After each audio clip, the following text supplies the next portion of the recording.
He made it clear that he had no partner, and not once, in over 3 years, had Remus ever brought up wanting a partner, looking for one, or even interest in one. Remus had never once mentioned a girlfriend or boyfriend. Harry had learned that the wizarding world was much different than the Muggle world, in that regard. Once he'd learned of Dumbledore and Grindelwald's romance, and so Harry wondered what kind of person Remus thought to date.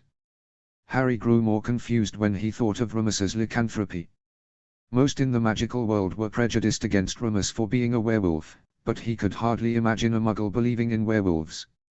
Then again, concluded Harry, with another bite of his treacle tart, Remus's mother had been a Muggle and she'd loved and raised him all the same.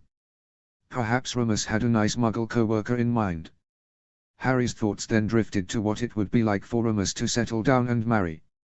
If Remus had a boyfriend, Harry would have a larger surplus of fathers. If Remus had a girlfriend, would she become Harry's stepmother? Would they have children? Would Harry be? He slumped forward and found he no longer had an appetite for his treacle tart. Harry knew Remus deserved to be happy.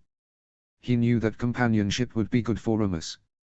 He couldn't help but wonder if companionship and having his own children would lead him to forget about Harry. A noise from upstairs startled Harry, and he relaxed, remembering that Sirius was still home, as was Lyle. If Remus found someone and made his own family, Harry would still have Lyle and Sirius. Harry knew that Tonks would one day marry and leave, just as she was going to do with Evan. He felt slightly guilty that Tonks had broken up with Evan, because it means she lived with Harry, Sirius, and the Lupins.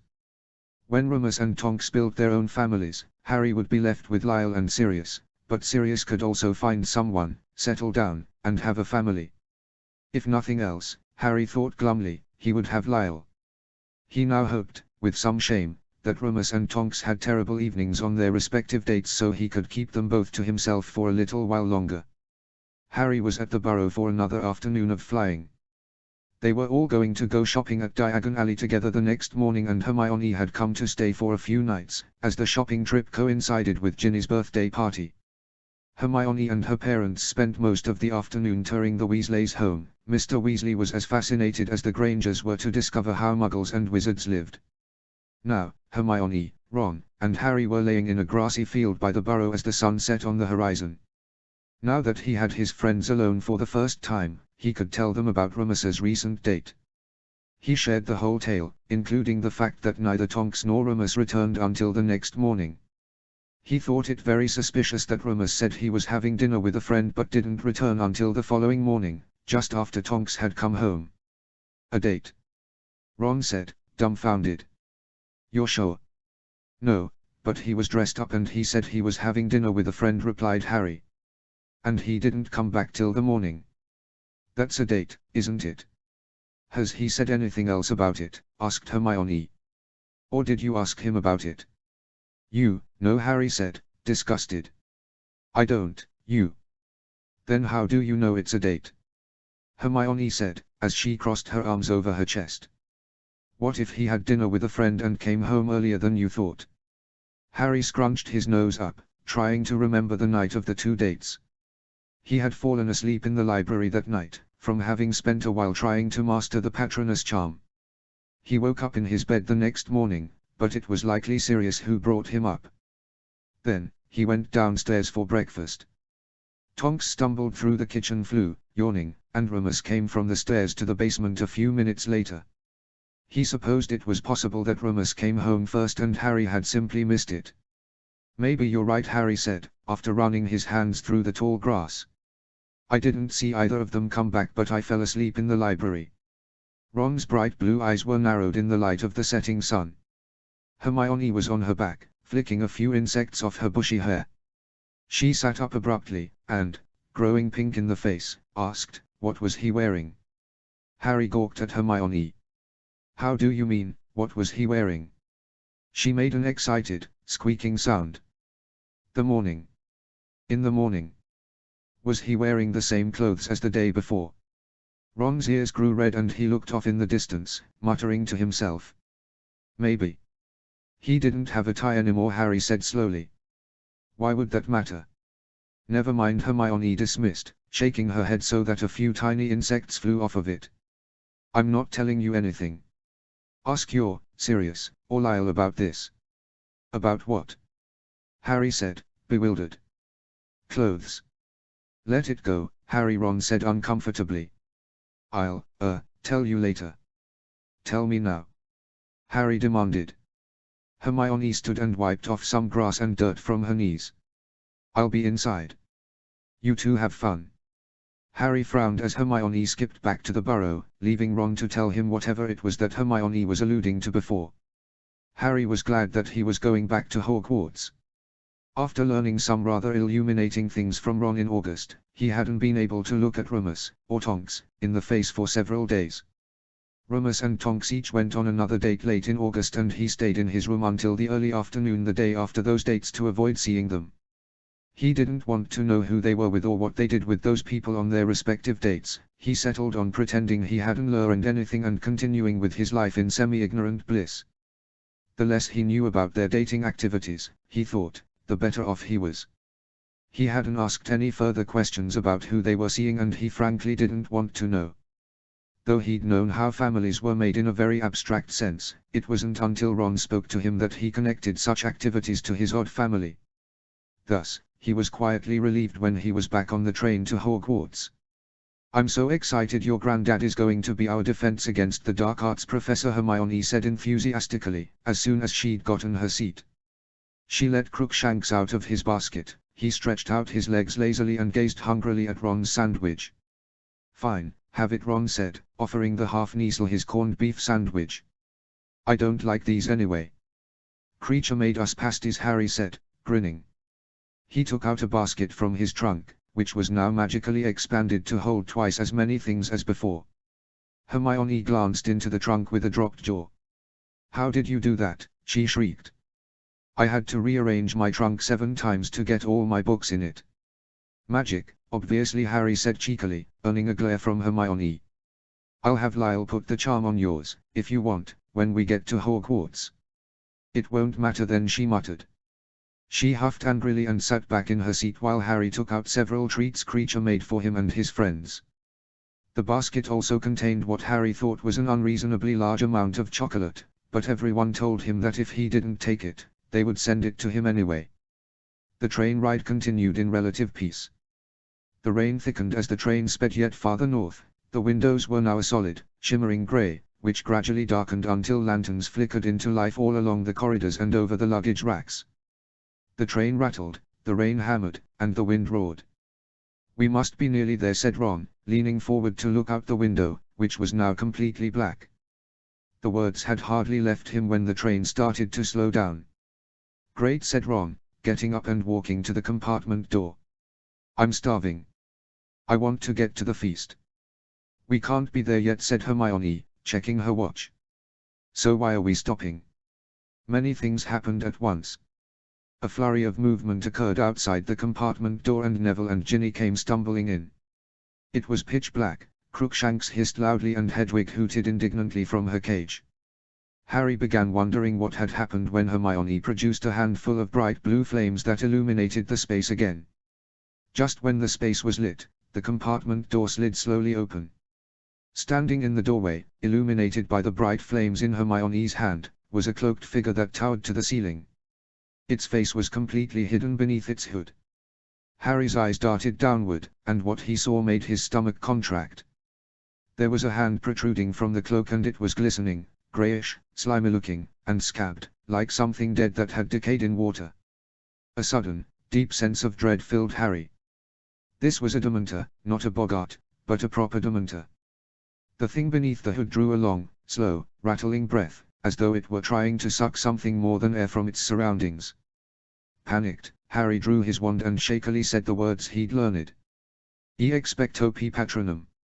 Nothing came from the tip of his wand. It was too hard to think, too hard to imagine anything happy. An intense cold swept over them all. Harry felt his own breath catch in his chest. The cold went deeper than his skin. It was inside his chest, it was inside his very heart. His heart, his parents. His family. Harry concentrated on the feeling of being hugged by his parents for the first time, when he'd experienced a vision of them in the Chamber of Secrets. He let the feeling wash over him, pointed his wand, and screamed, Expecto Patronum. From far away, he heard screaming, terrible, terrified pleading screams. He wanted to help whoever it was, he tried to move his arms, but couldn't. A thick white fog was swirling around him, inside him. Harry! Harry! Are you all right? Someone was slapping his face. What? Harry was on the floor. The train was illuminated by lanterns again and it was moving north. His head ached and his body was sore. Chocolate, gasped Harry. I need chocolate. Everybody, everyone, eat chocolate. Hermione went into Harry's trunk and snapped off a sizable piece of chocolate for him before distributing some to everyone in the compartment. Did I do it? Said Harry, while wiping sweat off his face. I got rid of it. It was like a shield, whatever you did, replied Ron. It backed away, but then you passed out. Ginny gave a small sob, she was shaking madly and Harry snapped off a piece of chocolate to give to her. Harry nibbled at his own slab and felt the immediate warmth spread to his fingers and toes. We aren't far from Hogsmeade, said Hermione. I think one of the Dementors came here to check the train for Wormtail, Harry said weakly. He was simultaneously proud and embarrassed for having both pushed the Dementor away and passed out from the effort. We should get changed. Harry still felt cold and empty as he changed into his school robes. Matters didn't improve until they were finally inside the castle, as it was pouring freezing rain all throughout the stop from Hogsmeade up until the castle gates. Hermione missed the sorting, having had a mysterious meeting with Professor McGonagall, but had arrived in time for Lyle Lupin to be introduced as the new Defense Against the Dark Arts teacher. He earned loud, enthusiastic applause from the Gryffindors, as all the Weasleys, Hermione, and Harry knew him. Harry, Ron, and Hermione were the last to stop clapping for Professor Lyle Lupin, who beamed at Harry from where he stood at the teacher's table. The new Care of Magical Creatures professor was announced. An elderly witch called Professor Grubbleplank would take over the position previously held by Professor Kettleburn. With the new announcements out of the way, the feast began. Harry's third year was well underway by the time of the first Quidditch match. Compared to his first 2 years at Hogwarts, Harry's third year was surprisingly boring. Defense Against the Dark Arts had become almost everyone's favorite class in no time. Professor Lupin was a favorite among the Gryffindors, especially, and his first lesson on Boggarts for the third years was just the beginning of many interesting lessons on dark magical creatures. Though Lyle didn't have the same ease of public speaking as Remus appeared to have, he genuinely seemed to enjoy teaching and Harry couldn't have been prouder of his grandfather. Every week, he sat down to tea with Lyle, Ron, and Hermione, until Lyle requested they bring Ginny, too, to ensure she was all right. Only Malfoy and his cronies had anything bad to say about Professor Lupin. Insults such as Lyle having raised a dog, or having lived in a doghouse, were among his favorite barbs. Harry had, more than once, been stopped by his friends from cursing or jinxing Malfoy for each cruel remark he made against the Lupins. Care of Magical Creatures was duller than Harry expected it to be, but Professor Grubbleplank assured the third years that while they began with flobberworms, they would gradually work their way up to blast-ended scroots and hippogriffs if they continued into their OWL or NEWT years. Harry wished they could have worked with hippogriffs earlier, but after meeting one called Buckbeak with Hagrid, he concluded it was for the best that such large, potentially lethal creatures should be saved for older students. Divination tied with potions for Harry's least favorite subject. Professor Trelawney predicted Harry's death the first day of class, after seeing the grim in his tea leaves, which stood for death. Since then, his leaves showed a mortal enemy, trials and tribulations, and a chance of happiness. None of these made Harry feel any better about his life, even if Professor McGonagall assured the third years that Professor Trelawney always predicted someone's death at the start of each term. Harry didn't even have his father's invisibility cloak or the Marauders map with which to have fun adventures. Remus and Sirius took the invisibility cloak on their hunt for Voldemort's soul artifacts, Horcruxes, as Harry now knew they were called. Harry was put out at first that he wouldn't have the cloak with him, but he understood that getting rid of Voldemort's things was more important than wandering about the castle at night. Lyle had the Marauders map in his possession. He used it to monitor the castle for any sign of Pettigrew, should he return to Hogwarts. Sirius and Remus were under the impression that Wormtail was after Harry's life. They wrote that they had made progress on the hunt for Voldemort's Horcruxes, but couldn't share any details on the matter. They merely reaffirmed their previous position that Harry was not responsible for taking care of them. Even Hogsmeade lost some of its excitement. Thanks to the Dementus and Wormtail's escape, the Lupins, Sirius, and Tonks all agreed that Harry could only go to Hogsmeade under supervision. This meant Sirius as Padfoot served as Harry's guard dog in the village. Padfoot waited patiently outside each of the shops while Harry purchased sweets from Honeydukes and joke products from Zonko's. Madame Rosmatar of the Three Broomsticks allowed Padfoot to stay at Harry's side, which meant that all his conversations with his friends were subject to Padfoot's supervision. Only Hermione seemed to have an exciting year. She took all the electives. Harry and Ron were baffled by how she managed to get to all her classes, as some of them overlapped, and she was constantly stressed from the work. Just before Halloween, Lyle managed to convince her to give up Muggle studies and divination.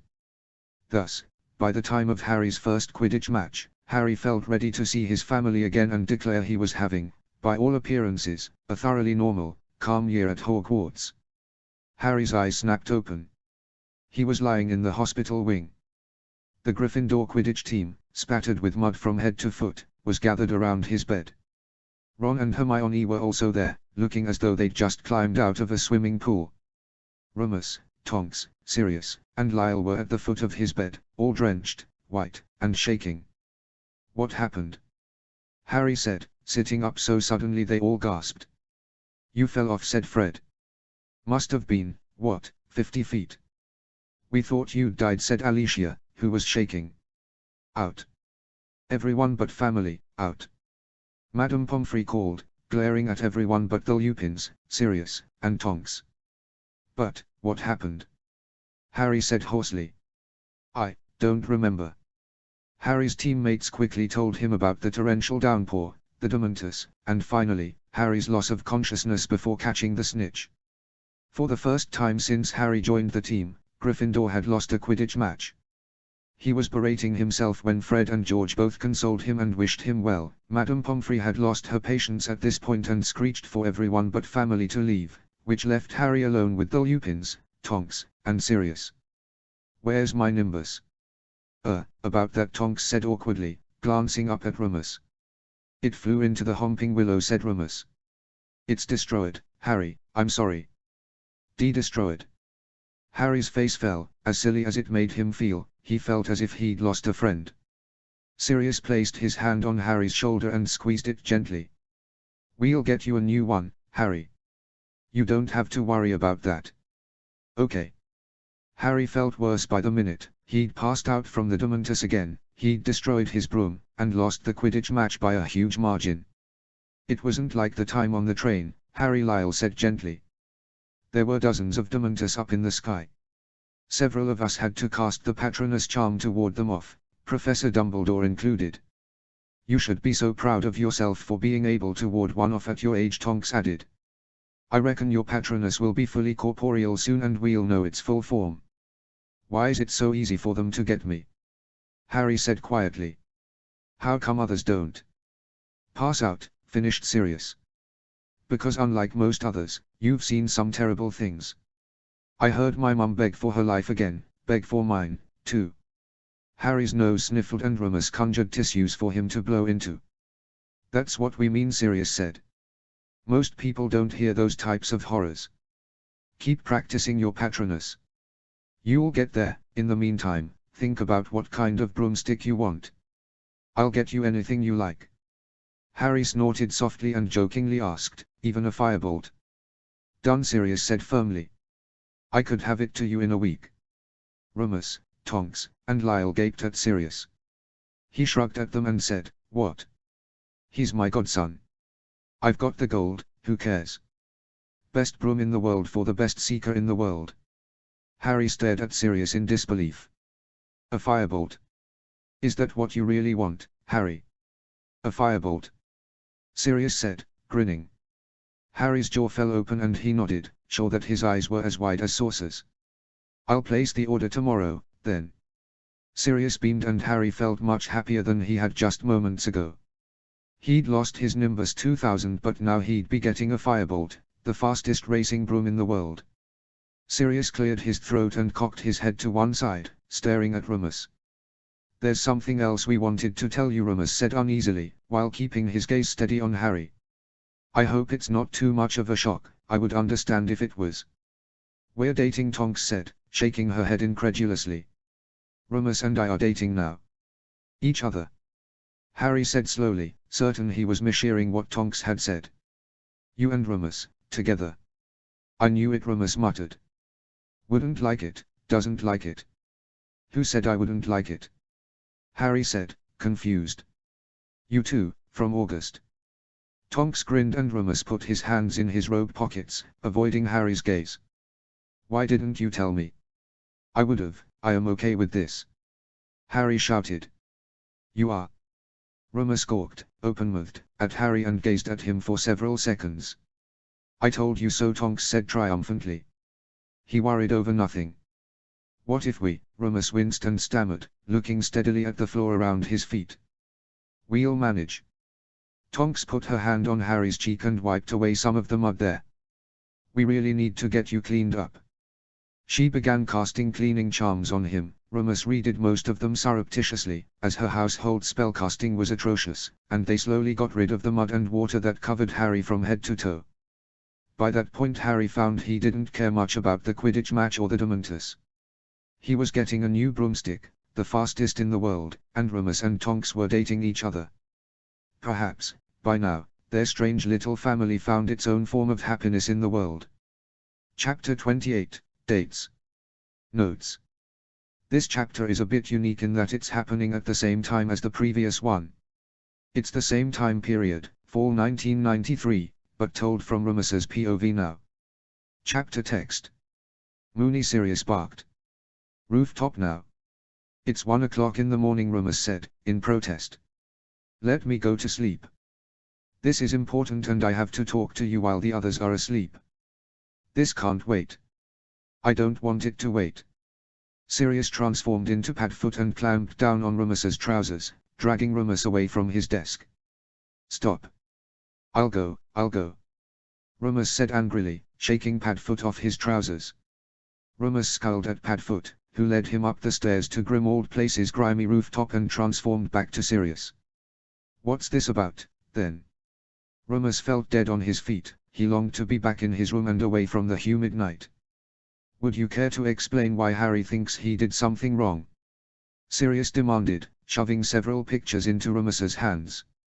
Look at your facial expression and then look at Tonks's. Rumus flipped through the pictures from Harry's 13th birthday. In nearly every picture, he and Tonks were glaring at each other before putting fake smiles on their faces. Rumus didn't know why she was angry with him, but he recoiled in shame, recalling how jealous he'd felt of Bill and Charlie Weasley for most of the night. He wasn't glowering at her, he was irrationally angry over her friends. Why does Harry think he did something wrong? Said Rumus, puzzled. We aren't. Because it was his birthday and you and Tonks were acting like you were rowing in each of his pictures. Harry doesn't deserve to think you're angry with him because you're a fucking moron. Explain yourself now. Sirius's eyes shone with rage, his jaw was clenched and his hands were balled into fists at his sides. What's there to explain? I don't know what her problem is. You don't? Are you that bloody stupid? I don't know what you're talking about, said Rumus harshly. I've done nothing. You're in love with her and she likes you, Sirius interrupted impatiently. Rumus opened his mouth to protest but Sirius shook his head and put his hands up. She likes you and you treated her like shit for having the audacity to have male friends. If you're going to be a jealous dickhead, don't let it be self-inflicted. Excuse me. Self-inflicted, my ass, Rumus snarled. This is for Harry. Even if she did feel anything to me, I'm not ruining Harry's life by getting involved with her. When it goes up in flames, Harry is going to suffer for it. I'm not doing that to him. Oh, he's going to suffer, is he? Sirius retorted. He already thinks you and Tonks were upset with him. He's already suffering because of you, you prick. What do you suggest I do? It's doomed, I'm doomed. It could never be. It could never be because you won't try, Sirius said hotly. I was fine watching you pine after her, be an idiot, lose her, for all I care. But the minute my godson thinks your self-loathing is his fault, that crosses a fucking line. Harry is not going to be an excuse for your misery. Remus was shaking with rage. Everything he was doing was for Harry. He was protecting Harry. He was ensuring Harry would never lose Tonks because of his wandering, cursed heart. Make a decision, dickhead, Sirius growled. Either put this past you and leave Harry out of it, or get the stones together to do something about it. With one more snarl, Sirius transformed into Padfoot and went back into the house, leaving Remus alone on the rooftop with nothing but his self-hatred for company. Since the rooftop lecture, neither Remus nor Sirius had said a word to each other. Their mutually held silence was broken, however, by the arrival of a letter from Dumbledore asking them to find the cave where the locket Horcrux had been, in an effort to understand the kinds of enchantments Voldemort might have used for hiding his other Horcruxes. The prospect of inspecting a deadly cave and the de facto, watery grave for dozens of inferi was enough to get them to end their silence.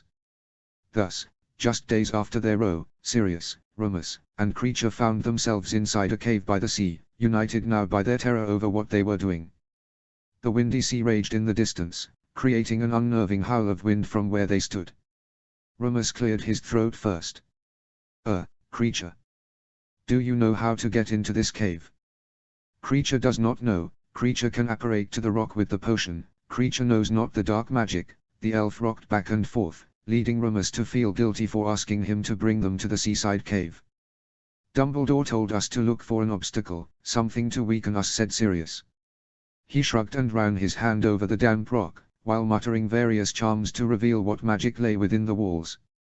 Remus ran his hands over the rock. A steady drip of water seemed to follow him as he traced a path with his palm. Each droplet of water that landed on the back of his neck dripped down his back, sending a creeping chill into his bones. When he was shivering and chattering his teeth, ready to give up and go home, a sharp stone cut his palm. Before he could cast a charm to heal the wound, the cave wall opened to reveal a narrow tunnel.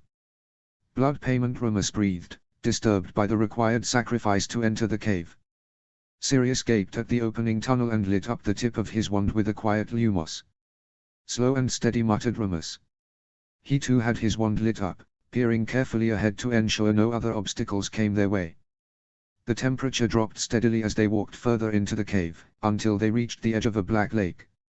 Remus was ready to stick his hand in the water when Kreacher screeched. Master Remus must not touch the water. Kreacher proceeded to hit his head against the damp, rocky wall, until Remus shouted at him. Kreacher! Do not punish yourself if you are trying to save our lives. Stop! Kreacher stopped instantly and bowed before Remus, looking slightly dazed from having hit his head against the wall. All right, we don't touch the water, Sirius said flatly. Now what? There's got to be a way to get from here to there. Remus pointed toward the eerie, greenish light in the distance as he said this. Without dying or whatever it is Kreacher was trying to prevent.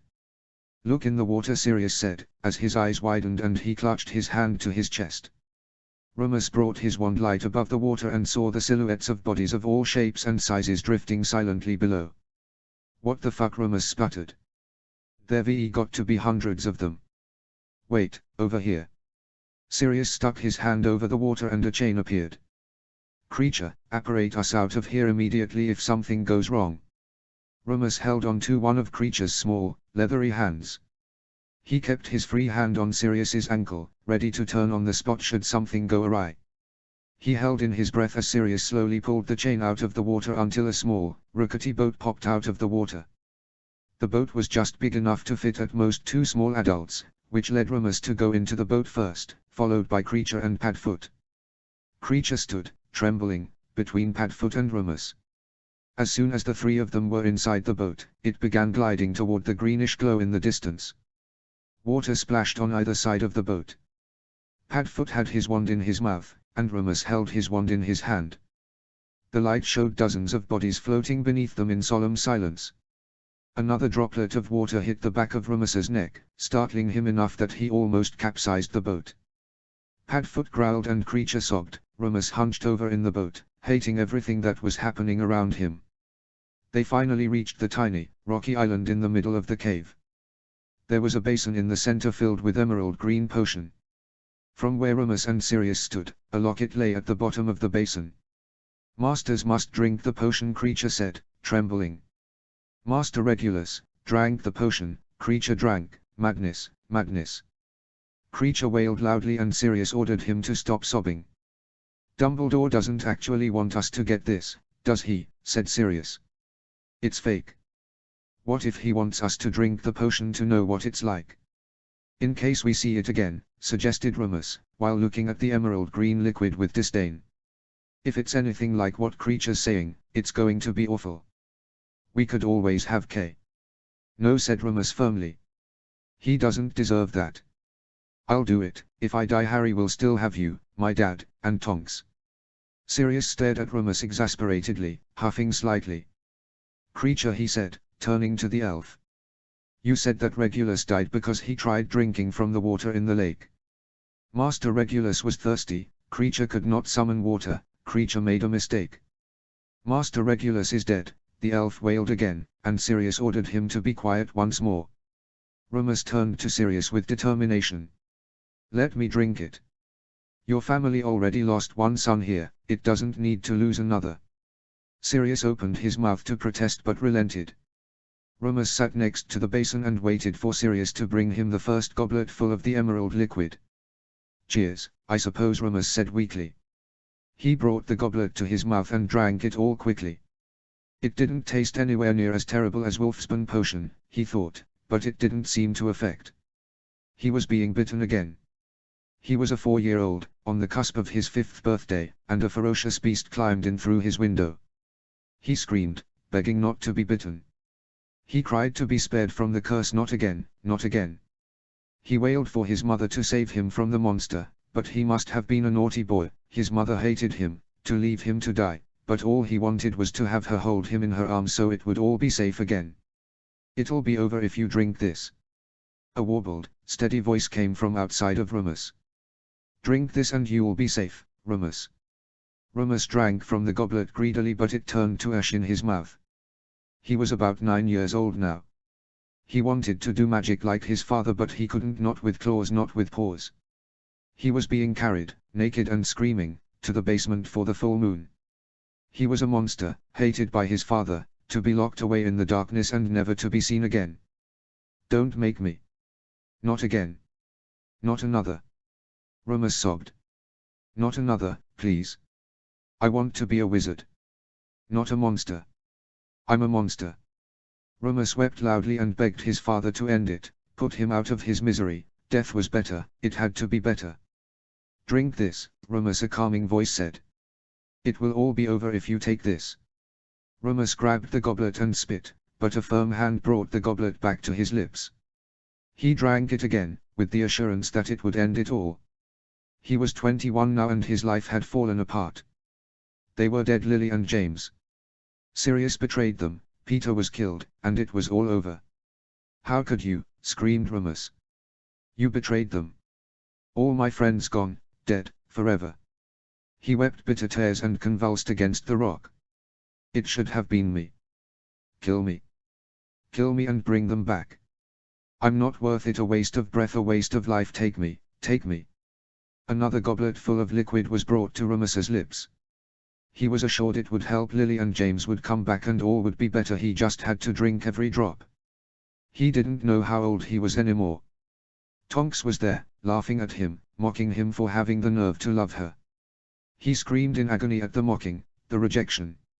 She changed before his eyes, now softening her expression from laughter to love, before becoming a bloody mess beyond recognition. I've killed her. I killed her. It's my fault, all my fault. Remus cried. I'm a monster. She's dead. Nymphadora, dead. I've killed her, please forgive me, please forgive me. I didn't want you to die. I didn't, I loved you. I loved you. Remus wept harder still and begged for forgiveness from the only woman he'd loved.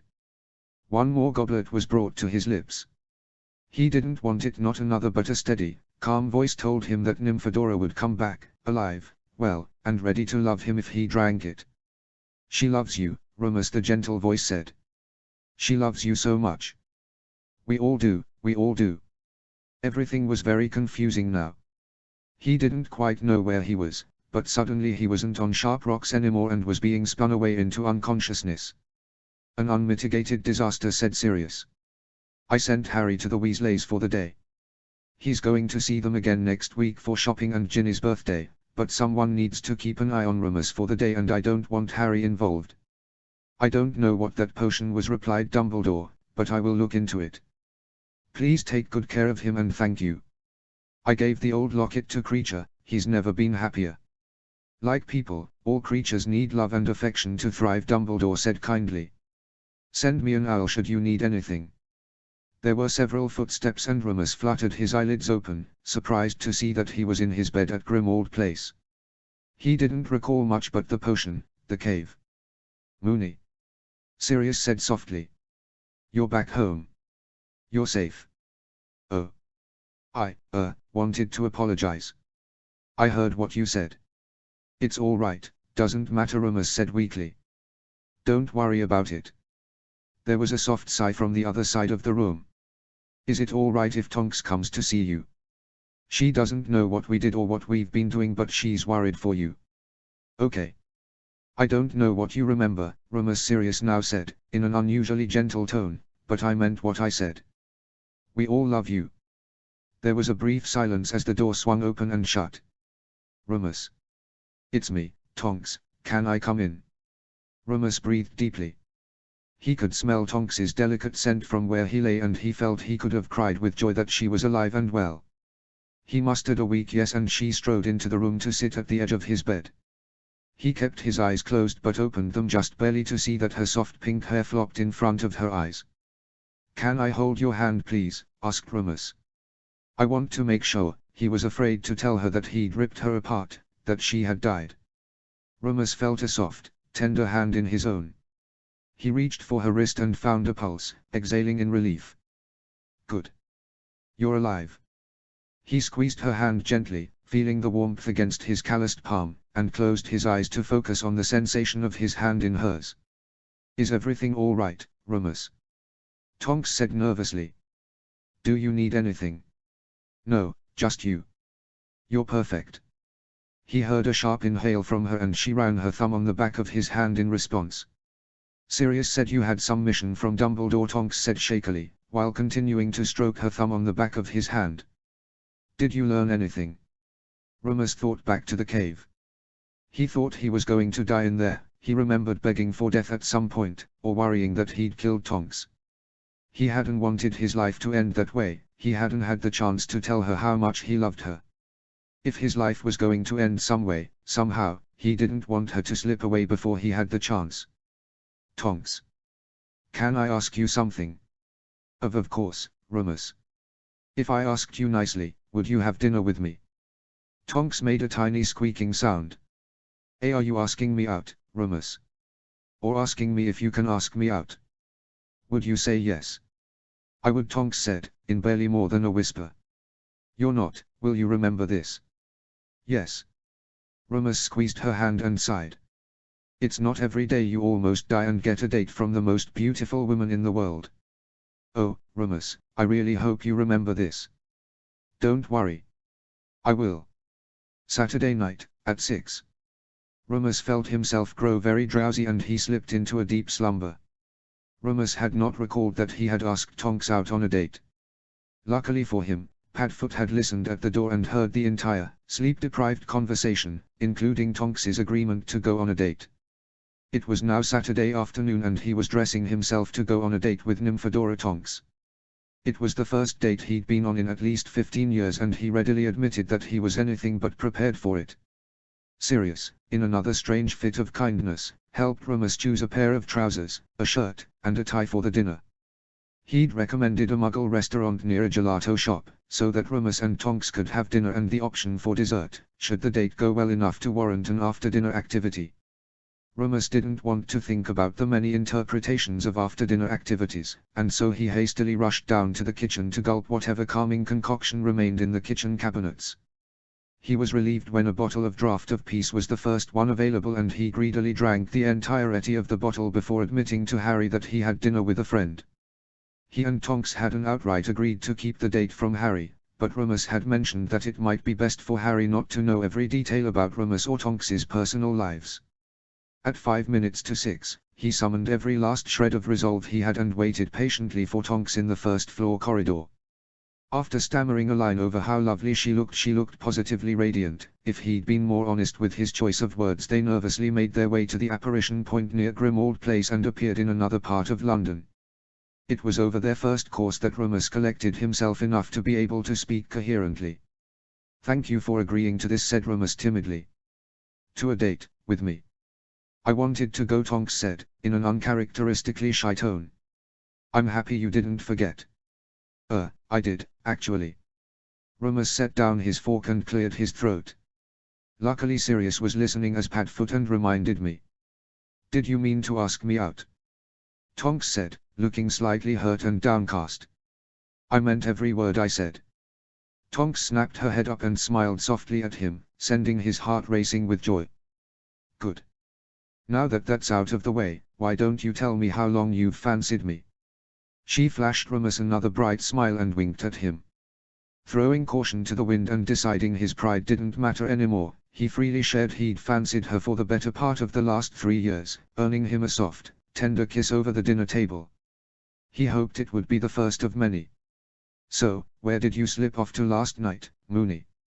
Sirius said, not bothering to hide his conspiratorial grin. "With my baby cousin, no less." "Cardiff," said Rummus. "We didn't, Merlin. I don't want to discuss this with you, but we didn't do anything." Sirius arched a brow at Rummus disbelievingly. "Really, ask her." "I brought her back there to show her some pictures. That's all." "That's what the kids are calling it these days, eh?" Rummus scowled at Sirius and kept walking toward the town of Little Hangleton. He meant every word he said to Sirius. He and Tonks had a lovely, chaste date and the topic of pictures came up, so he took them to Cardiff to see some of Rummus's photographs from his childhood and Hogwarts days. They'd snogged a bit and fallen asleep in his old bed, having done nothing more. According to Tonks, the date went well enough that she wanted to do it again. He could hardly believe it, and they decided to go out to dinner again in a week's time, when Harry would be at the Weasleys. All the thoughts of dates, Tonks's soft, warm lips, and new beginnings were immediately put to a stop when Sirius and Rummus arrived in front of the biggest house in Little Hangleton, the old Riddle Mansion. The mansion had once been handsome. Its brick facade was now covered in moss and ivy, most of which was wild and overgrown. Several shingles were missing from its roof. The brick chimney was crumbling in one corner. Rummus thought that one good thunderstorm would tear it away. The windows were dirty and neglected. They were covered in decades of dust and grime, and a few of them had been replaced with plywood boards. Only the grounds indicated that anyone cared for the property. The lawn was neatly mown. The hedges were trimmed and shaped. The bushes were full of life, blooming with summer flora. The pristine landscape surrounding the old Riddle Mansion, juxtaposed against the semi-derelict state of the manor, gave off an unsettling aura of a broken, asymmetrical life. "Stick to the plan," said Rummus, as he spotted the tiny cottage at the edge of the property. "May as well." Sirius shrugged, glanced around, and transformed into Padfoot before trotting away toward the mansion. This left Rummus with the task of finding the old caretaker and interviewing him for a news story. He strode toward the small cottage and knocked on the door. "Who's there?" called a gruff voice. "Hello, sir," said Rummus, through the door. "I'm called John Howell. I'm from London and I'm researching unsolved police cases in Britain. I was wondering if you might have a moment to speak with me." "No," growled the voice. "I had nothing to do with it then and I'll have nothing to do with it now." Rummus sighed and tried again. "I believe you, sir. I had a different suspect in mind, a young man with dark hair, if I'm not mistaken." There was a short silence from the other side of the door. Rummus was ready to turn around when the door swung open and an elderly muggle stuck his hand out and introduced himself as Frank Bryce. "Thank you for your time, Mr. Bryce," Rummus said politely. "First, if you don't mind, I'd like to hear everything you remember of the Riddle's murders, and then I'll tell you what I've found. No detail is too small." As Bryce told the tale of the Riddle's absurd, confounding murders, no weapons found. No injuries. Frightened to death, Rummus hoped Padfoot was sniffing through the Riddle Mansion carefully. Rummus's only goal was to keep Bryce talking long enough that Padfoot could comb the entire property to ensure no Horcruxes had been hidden at the mansion. Little Hangleton had been their next stop to find Horcruxes. Dumbledore suspected one either at the Riddle Mansion or at the Gaunt Shack. Sirius and Remus expected the Riddle Mansion to be the site of the next Horcrux, imposing as it was and having been the site of Voldemort's first murders, or so they thought. When Bryce finished his tale of the strange murders, Remus turned to the Gaunts. "Do you know anything about the Gaunts, Mr. Bryce?" asked Remus. Bryce had a puzzled expression on his face. "The tramps up the road. They are still there." "No, they're not. I read of some curious incidents involving that family and wondered what you knew of them." "Strange folk," Bryce said, shaking his head. "Nothing but trouble.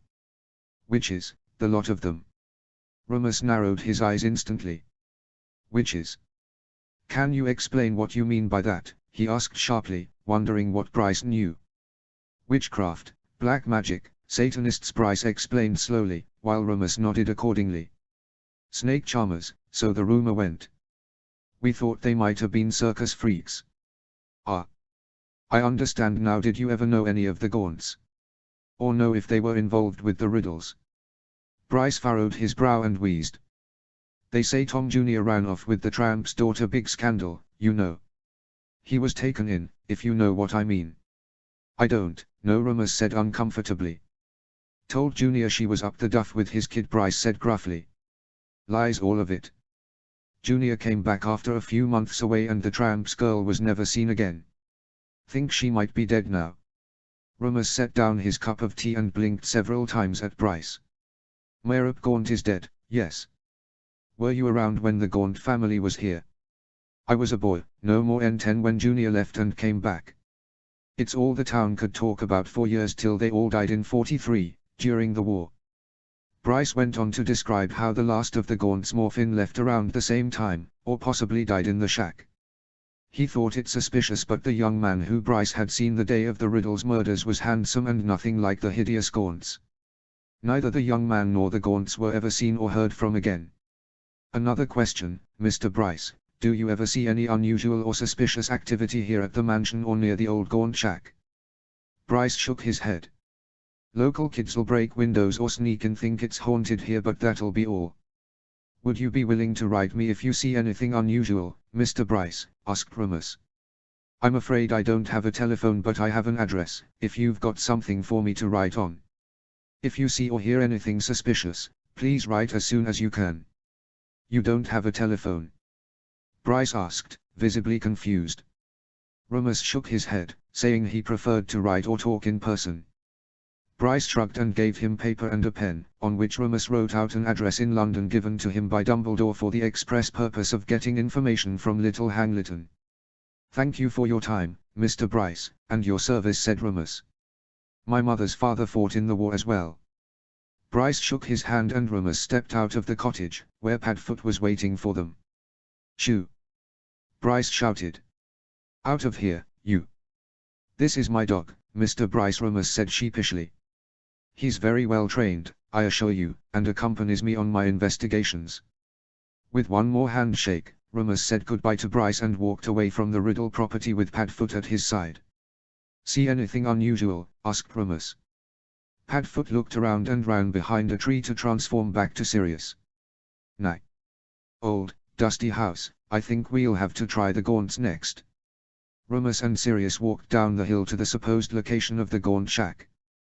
They rounded a corner to a winding lane, and as they stepped further into the copse of trees they found an abandoned, dilapidated shack. It was then that Remus felt it. "There's magic here," said Sirius, once they were a few yards from the shack. "A lot of it." "I think we know where the next one is," Remus said darkly. "I brought the Fang with me, we'll try to get past some of the enchantments. Merlin only knows what's inside." It was easier said than done. For every attempt to break down a protective enchantment on the shack, they were punished in kind. Every attempt to break a curse resulted in being blasted back against a tree. Each effort to undo a protective charm was rewarded with pain, whether it was a sting, cut, or invisible blow. No matter what they did, breaking down the enchantments around the shack was almost impossible. Remus and Sirius were panting, battered and bruised, by the time they managed to get through the first layer of protective enchantments. It appeared that Voldemort had taken his time to protect the old Gaunt shack through several layers of charms, jinxes, and curses for those daring to approach a piece of his soul. "We'll have to come back," gasped Remus. "I can't keep doing this." Sirius wheezed, panting, and nodded. Sweat rolled down his face in bullets from the heat of the August evening, combined with the effort of getting past Voldemort's traps. "At least we found one," muttered Remus, "even if we haven't destroyed it yet." Sirius nodded weakly, and they returned to Grimmauld Place to update Dumbledore on their latest discovery. "He's out of his mind," Sirius growled, on their way back to Grimmauld Place. Remus and Sirius had just visited Dumbledore to discuss the Gaunt shack, and rather than suggest they all three go together to undo the enchantments on the shack, Dumbledore now recommended they learn Fiendfure to destroy the shack and Horcrux simultaneously. "You're telling me," Remus said tiredly. "First Horcruxes, now we've got to practice Fiendfure." "All because he doesn't want us to suffer," Sirius said, shaking his head. "As if we're not experts in that by now." Remus had to agree with Sirius, but understood why Dumbledore directed them toward Fiendfure. After seeing the power the diary had over Ginny Weasley, the torture Dumbledore experienced at the hands of the locket, and then Remus's suffering from the enchantments around the locket, Dumbledore now wanted a more hands-off approach to destroying Horcruxes. He posited that if they destroyed the shack and Horcrux within through Fiendfure, they might avoid the psychological and emotional torture Voldemort seemed to want to inflict on his victims. "It buys us time to look for the others," Remus said, defeated. "If we find more we can put them all around the shack and set fire to the whole place." "Yes, because Fiendfure is so easy to cast and control." Sirius shook his head and started on the stairs up to his room, now that they were home. "I'm getting the biggest bottle of Ogden's Finest and spending the night forgetting about Horcruxes. Care to join me?" I can't. I'm going on a date again."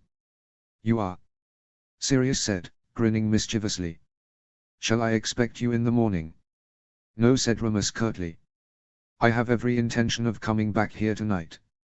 Set up a good silencing charm or two, then. Your dear old dad is still upstairs." Sirius barked in laughter while Remus grew hot with embarrassment. He scowled at Sirius and stomped off to his room to get ready for his next date.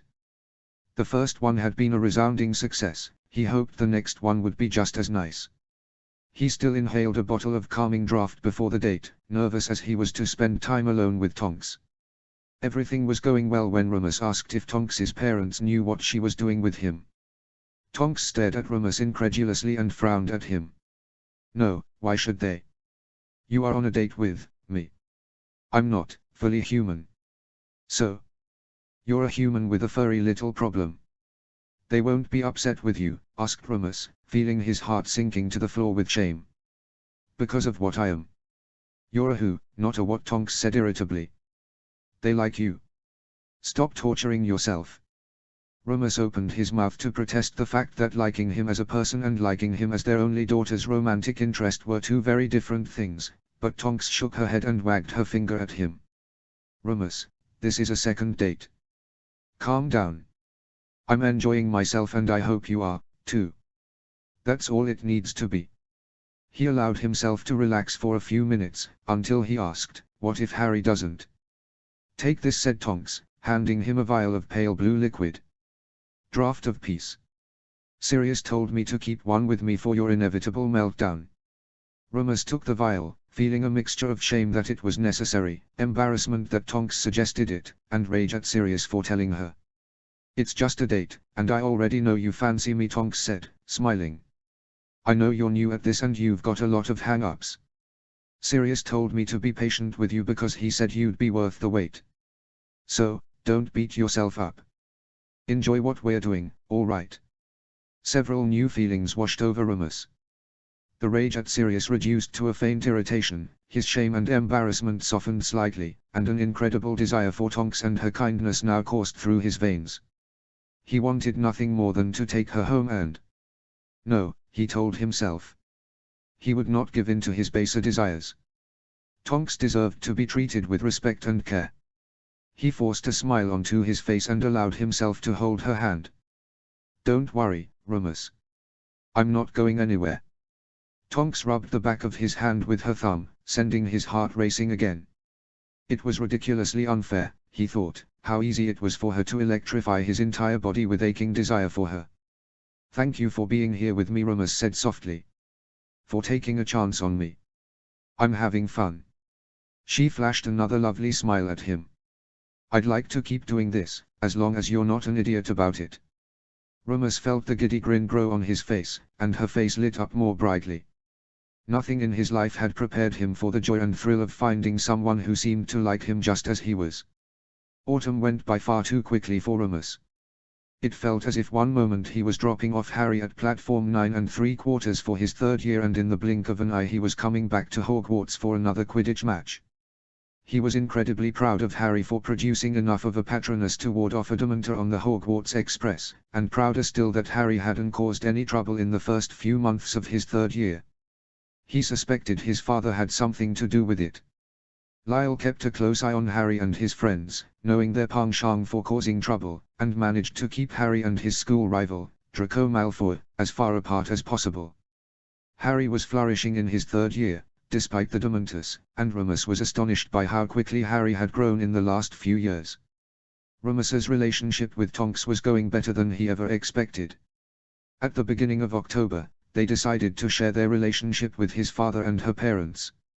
Lyle was unsurprisingly delighted by the news. Andromeda and Ted were wary for their daughter, but said nothing more than a directive to be careful with Remus's lycanthropy.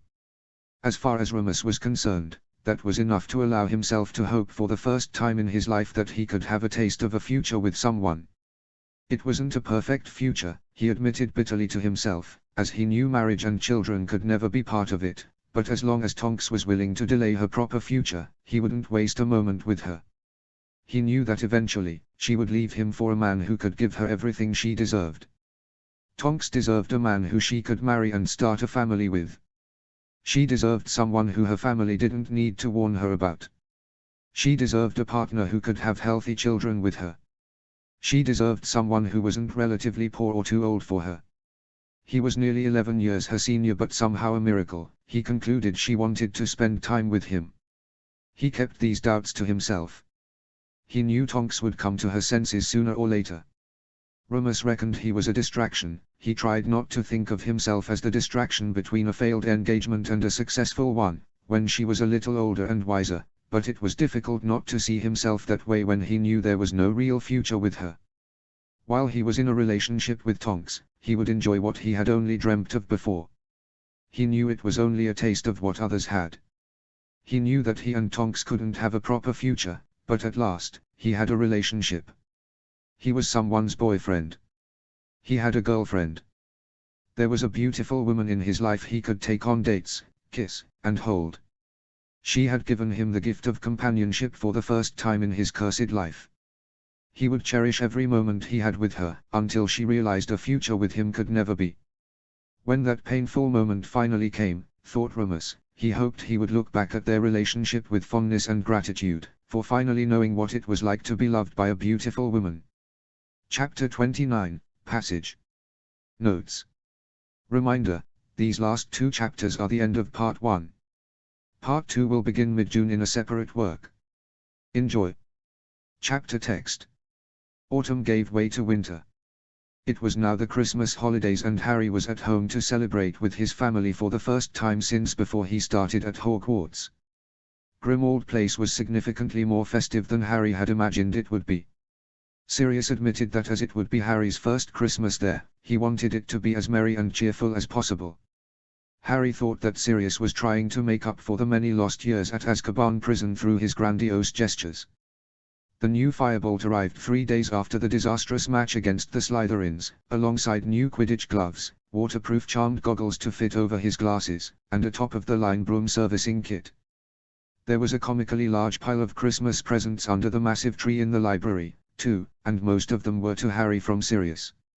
Harry felt slightly guilty that he'd only gotten his godfather a single gift for Christmas, but as his access to his Gringotts vault was limited to be used for school supplies until he was of age, he didn't have as much pocket gold as he'd liked to be able to get Christmas gifts for his unexpectedly large list of friends and family members. He finished wrapping the last of his gifts in his room when he heard Remus and Tonks coming up the stairs together. They were discussing the upcoming visit to the Tonks' home for Christmas lunch, and Remus was unsurprisingly anxious about announcing their relationship to her parents. From what Harry could hear, Remus was convinced the Tonkses would hate him for dating her, and Tonks was attempting to reassure him. Padfoot came bounding into Harry's room and shut the door behind him with his hind leg. In a fluid movement, he transformed back to Sirius and cast a silencing charm on Harry's door. "No one needs to listen to Moony whining," Sirius said impatiently. "I hope you don't mind. Why is he so worried? I thought Andromeda and Ted like him." "They do," said Sirius slowly, "but it's one thing to have a werewolf friend and another to have your only daughter bring one home as her boyfriend. They're not going to be mean to him, are they?" Harry said hotly. "Not them, too.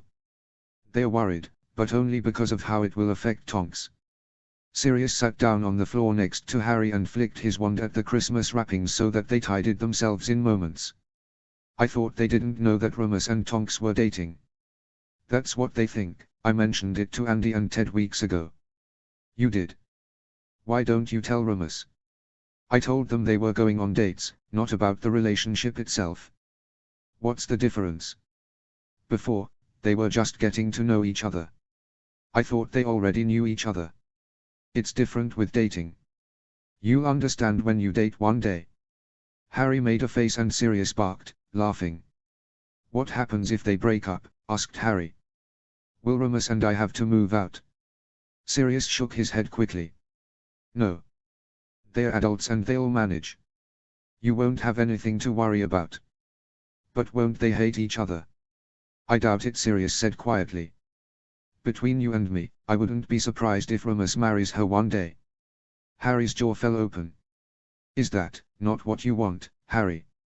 I can tell them if you're unhappy." "I thought Remus couldn't get married because he's a werewolf." "What makes you say that?" "Nonsense. Of course werewolves can marry.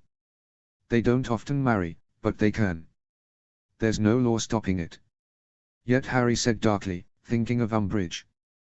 "Well, that's true," Sirius said, frowning. "But I doubt that something like that will pass." "Is that all that's on your mind?"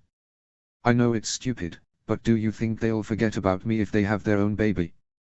Sirius's expression softened and he gazed at Harry for several moments before speaking.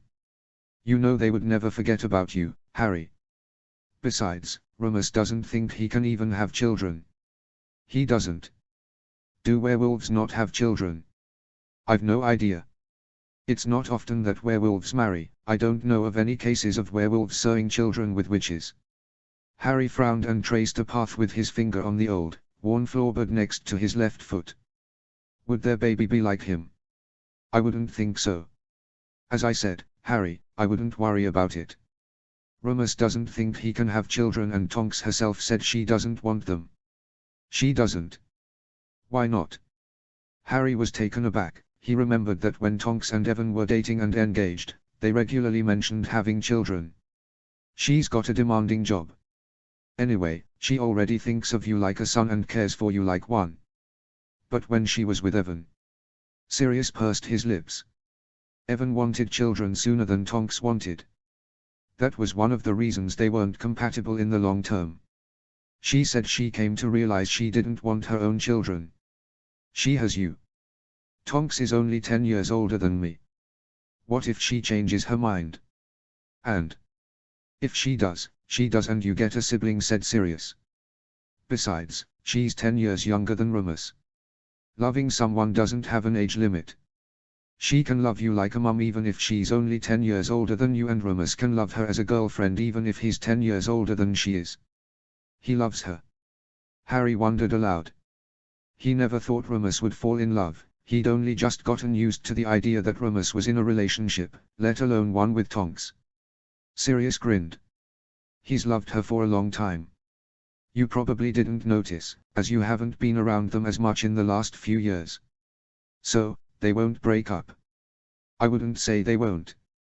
Remus is a complicated man and Tonks is not the most patient woman." "What does that mean?" Harry scratched his forehead absent-mindedly. He didn't want Remus to be unhappy, but he also knew that Remus wasn't good at doing things that made him happy.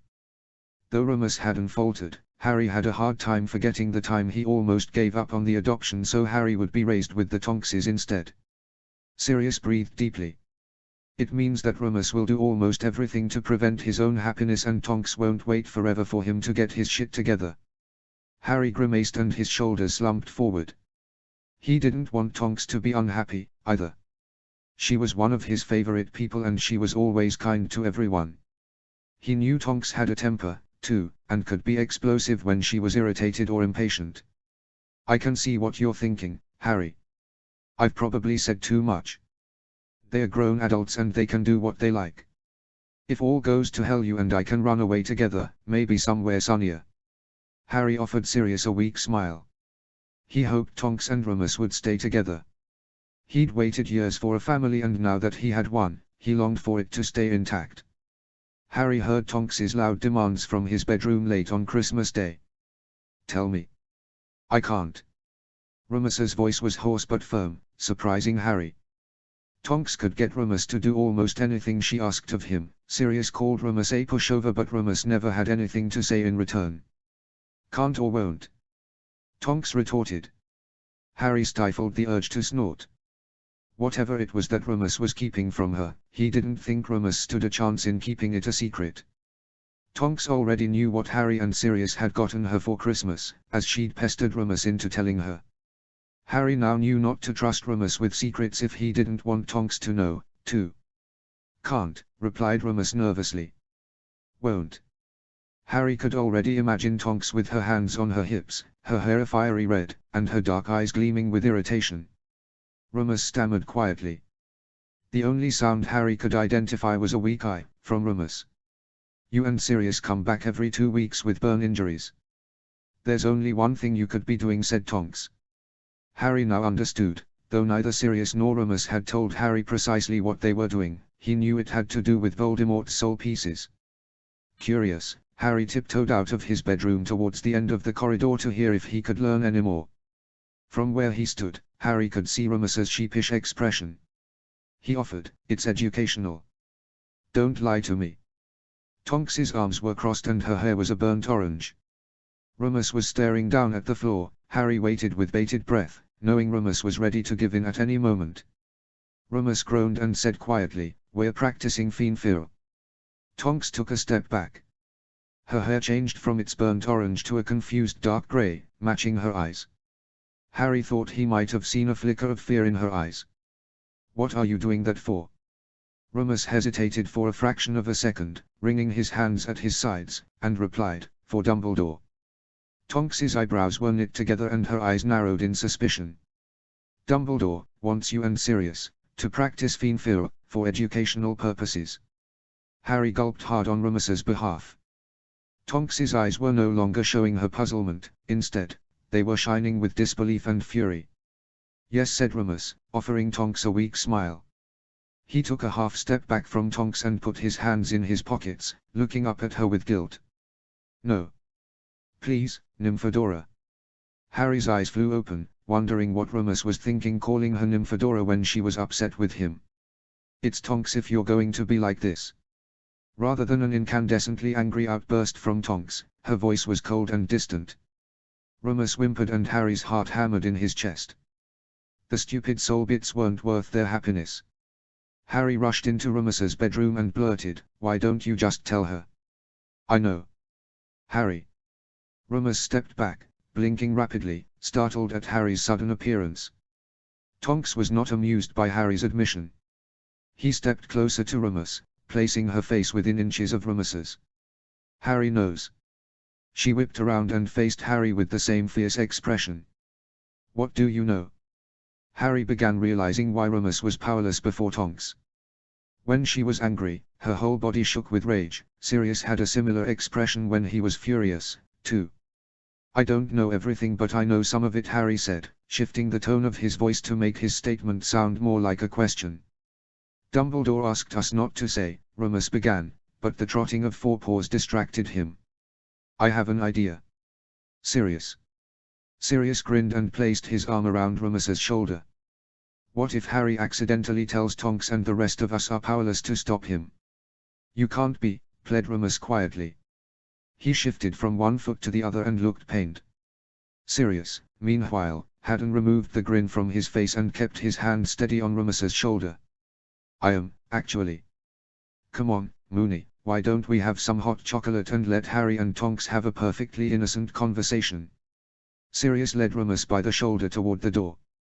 Rumus stalled, prompting Sirius to become Padfoot and drag Rumus by the trouser leg toward the doorway. Rumus yelped and hurried out, slamming the door behind them. Tonks gaped for a moment and sputtered, "What the actual?" Before she could lose her temper again, Harry said, "They won't tell me what they are or where they are." Huh? Tonks's brows were knitted together in confusion. "Oh, right. I get to explain it to you," said Harry. "I'm going to tell you about soul bits. Horcruxes." Tonks's hair morphed bright white. Harry had only ever seen it do that once, when Sirius pranked her by placing a giant spider in the shower. Sirius wasn't able to walk for 2 weeks without wincing from the bollocks hexing he'd received for terrifying her. Harry sat Tonks down and explained everything he knew to her, including the incident with the locket in the library. Tonks's hair stayed bright white, Harry's voice grew hoarse from talking, and he concluded by saying, "They told me it's not my problem." "It's definitely not," Tonks said firmly. "That's the darkest magic I've ever heard of, and I can't believe that someone's actually done it." Harry opened his mouth to protest, but Tonks glared at him. She was shivering slightly, so he snatched a blanket from Rumus's bed and gave it to her. "NYX me out," in protest, having been deprived of the blanket, and Tonks rolled her eyes and brought NYX up to her lap. "They're absolutely right that it's not your problem, and no amount of kind gestures will change my mind or theirs about it," Tonks said sternly, while looking at the blanket. "But do they know where the other Horcruxes are?" "I dunno," Harry said truthfully. "One of them must have belonged to Malfoy because I saw him give it to Ginny. The diary that controlled her was a bit of Voldemort." Tonks muttered something under her breath and rapidly petted NYX before asking, "Do they know what the other Horcruxes are?" Harry shook his head. "I don't know if anyone else knows, even Dumbledore. I don't know what they are, either." "Are you telling me the truth?" Tonks arched a brow at him and he nodded. "I could still help, you know," Harry muttered. Tonks shook her head furiously. "No, Harry. I know you're good with magic and your heart's in the right place, but this isn't your fight," Tonks declared. She set NYX down on the floor and strode over to Rumus's wardrobe to retrieve something. "But I destroyed one already," Harry said irritably. "I can do it." Tonks paused momentarily at the wardrobe and took out a jumper. Pulling it over her head, she sighed deeply and said, "You did, but you didn't know how dangerous it was. No wonder they want to learn Fiendful. Imagine if you'd had to deal with what Dumbledore saw or how Ginny was possessed." She smacked her palm to her forehead and shook her head. "What?" demanded Harry. "What now?" "I think they were looking for one of them in August. That's when Remus first asked me on a date, you know. He was not in his right mind at all, but at least he did actually want to go on a date with me." "How do you mean, not in his right mind?" "He probably had something happen to him like what happened to Dumbledore," Tonks said worriedly, glancing toward the door, as if she wanted to find Remus instantly. "It's probably easier to cast Fiendful from a distance." "If it's from a distance," Harry proposed hopefully, "can I learn too?" Tonks snorted inelegantly. "No. Grown witches and wizards barely manage it. You said the same thing about Patronuses." Harry threw his hands up in the air in frustration. "I can almost cast one now." "Yes, but the Patronus charm is a defensive spell," Tonks said exasperatedly. "Fiendful is cursed. Think of it like trying to conjure your own swarm of Dementors and keeping them from attacking you before you can cast the Patronus charm." "Oh," said Harry lamely. He hunched forward, disappointed, wondering why destroying Horcruxes had to be so difficult. "Yes, oh," snapped Tonks. She winced, exhaling forcefully, and wrapped her arm around him. "I'm sorry, Harry. I didn't mean to snap at you. Speaking of Patronus charms, why don't you try it for me again?" Harry suspected she was trying to distract him, but dutifully cast the charm, conjuring the memory of the first time he went zooming on his new firebolt. Expecto Patronum. A large silvery blob emerged from his wand. Its shape was almost discernible, thought Harry, but it disappeared before he could get a good look at it. It has 4 legs and it's pretty big, said Tonks, smiling. You should be really proud of yourself. I think you'll get to see it soon. The door clicked and Sirius's head poked through the gap in the doorway. Have we finished up with the perfectly innocent conversation? Rumus's head popped up above Sirius's, his lined face betraying his concern. Tonks cleared her throat and gestured for Rumus and Sirius to come back into the room. As soon as the door swung open, she said, I understand why you didn't want to tell me, but I'm sure you could have come up with something. Rumus wrapped her in his arms and murmured an apology to her. Harry looked away, feeling awkward, when she kissed him. The apology reminded him of something he'd heard earlier. How come you let him call you Nymphadora before? You heard that? Rumus said, surprised. You're not exactly quiet when you're together, said Harry, rolling his eyes. Sirius, Rumus, and Tonks all gaped at him until Tonks turned bright red. Rumus looked as if he wanted the earth to swallow him, and Sirius barked in laughter. You've got to get better with your silencing charms at night, Sirius howled. Our poor, innocent. Harry's eyes widened, realizing what they thought he was implying. No. No. No. Not what I meant. Wait, what did you mean by together? Sirius said slowly, eyeing Rumus and Tonks curiously. Rowing, Harry mumbled, now bright red himself. Earlier. Wait, so how do you know? We've not discussed, Rumus stammered, now as red with embarrassment as Tonks was. Sirius was gasping for air and wiping tears away from his eyes. Wrong, Harry said bluntly. I know everything I need.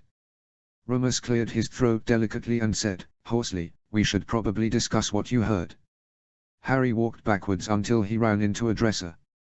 Please, no. Sirius had finally caught his breath and wheezed, saying, I'll do it. You two go off and do whatever it is you do. He wiggled an eyebrow at Rumus and Tonks, who were both still pink-faced and embarrassed. Sirius took Harry by the shoulder and led him to the doorway, before turning back to face them. Now, use a silencing charm while I tell Harry what he needs to know. Harry's face was burning hot with embarrassment. Please, stop. Sirius only barked in laughter and led Harry back to the corridor and away from the incredibly uncomfortable situation he'd left behind. After the holidays, Harry's life was busier than ever. The Gryffindor's upcoming match against Hufflepuff wasn't expected to be a tight match, but Gryffindor needed to win by at least 150 points to get a lead for the Quidditch Cup. This meant Harry had to wait to find the snitch or distract the Hufflepuff seeker, Cedric Diggory, for long enough that Gryffindor could score 15 more goals than Hufflepuff. It left almost no time for his weekly tea visits with his grandfather, so he decided to ambush Lyle after defense against the Dark Arts one chilly February afternoon. When Harry arrived at Lyle's office, the door was already open for him. Lyle was bent over the Marauders map and winked upon seeing Harry arrive.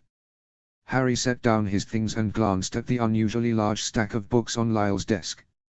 He skimmed the spines, surprised to see titles such as Revering Rowena Ravenclaw, Wit and Wisdom, Ravenclaw Knows Best, Helena Ravenclaw, the legendary lost daughter of Rowena Ravenclaw, and Evermore Ravenclaw, Nevermore Stupid. Why do you have so many books about Ravenclaw? Asked Harry, while pointing at the stack of tomes on Lyle's desk.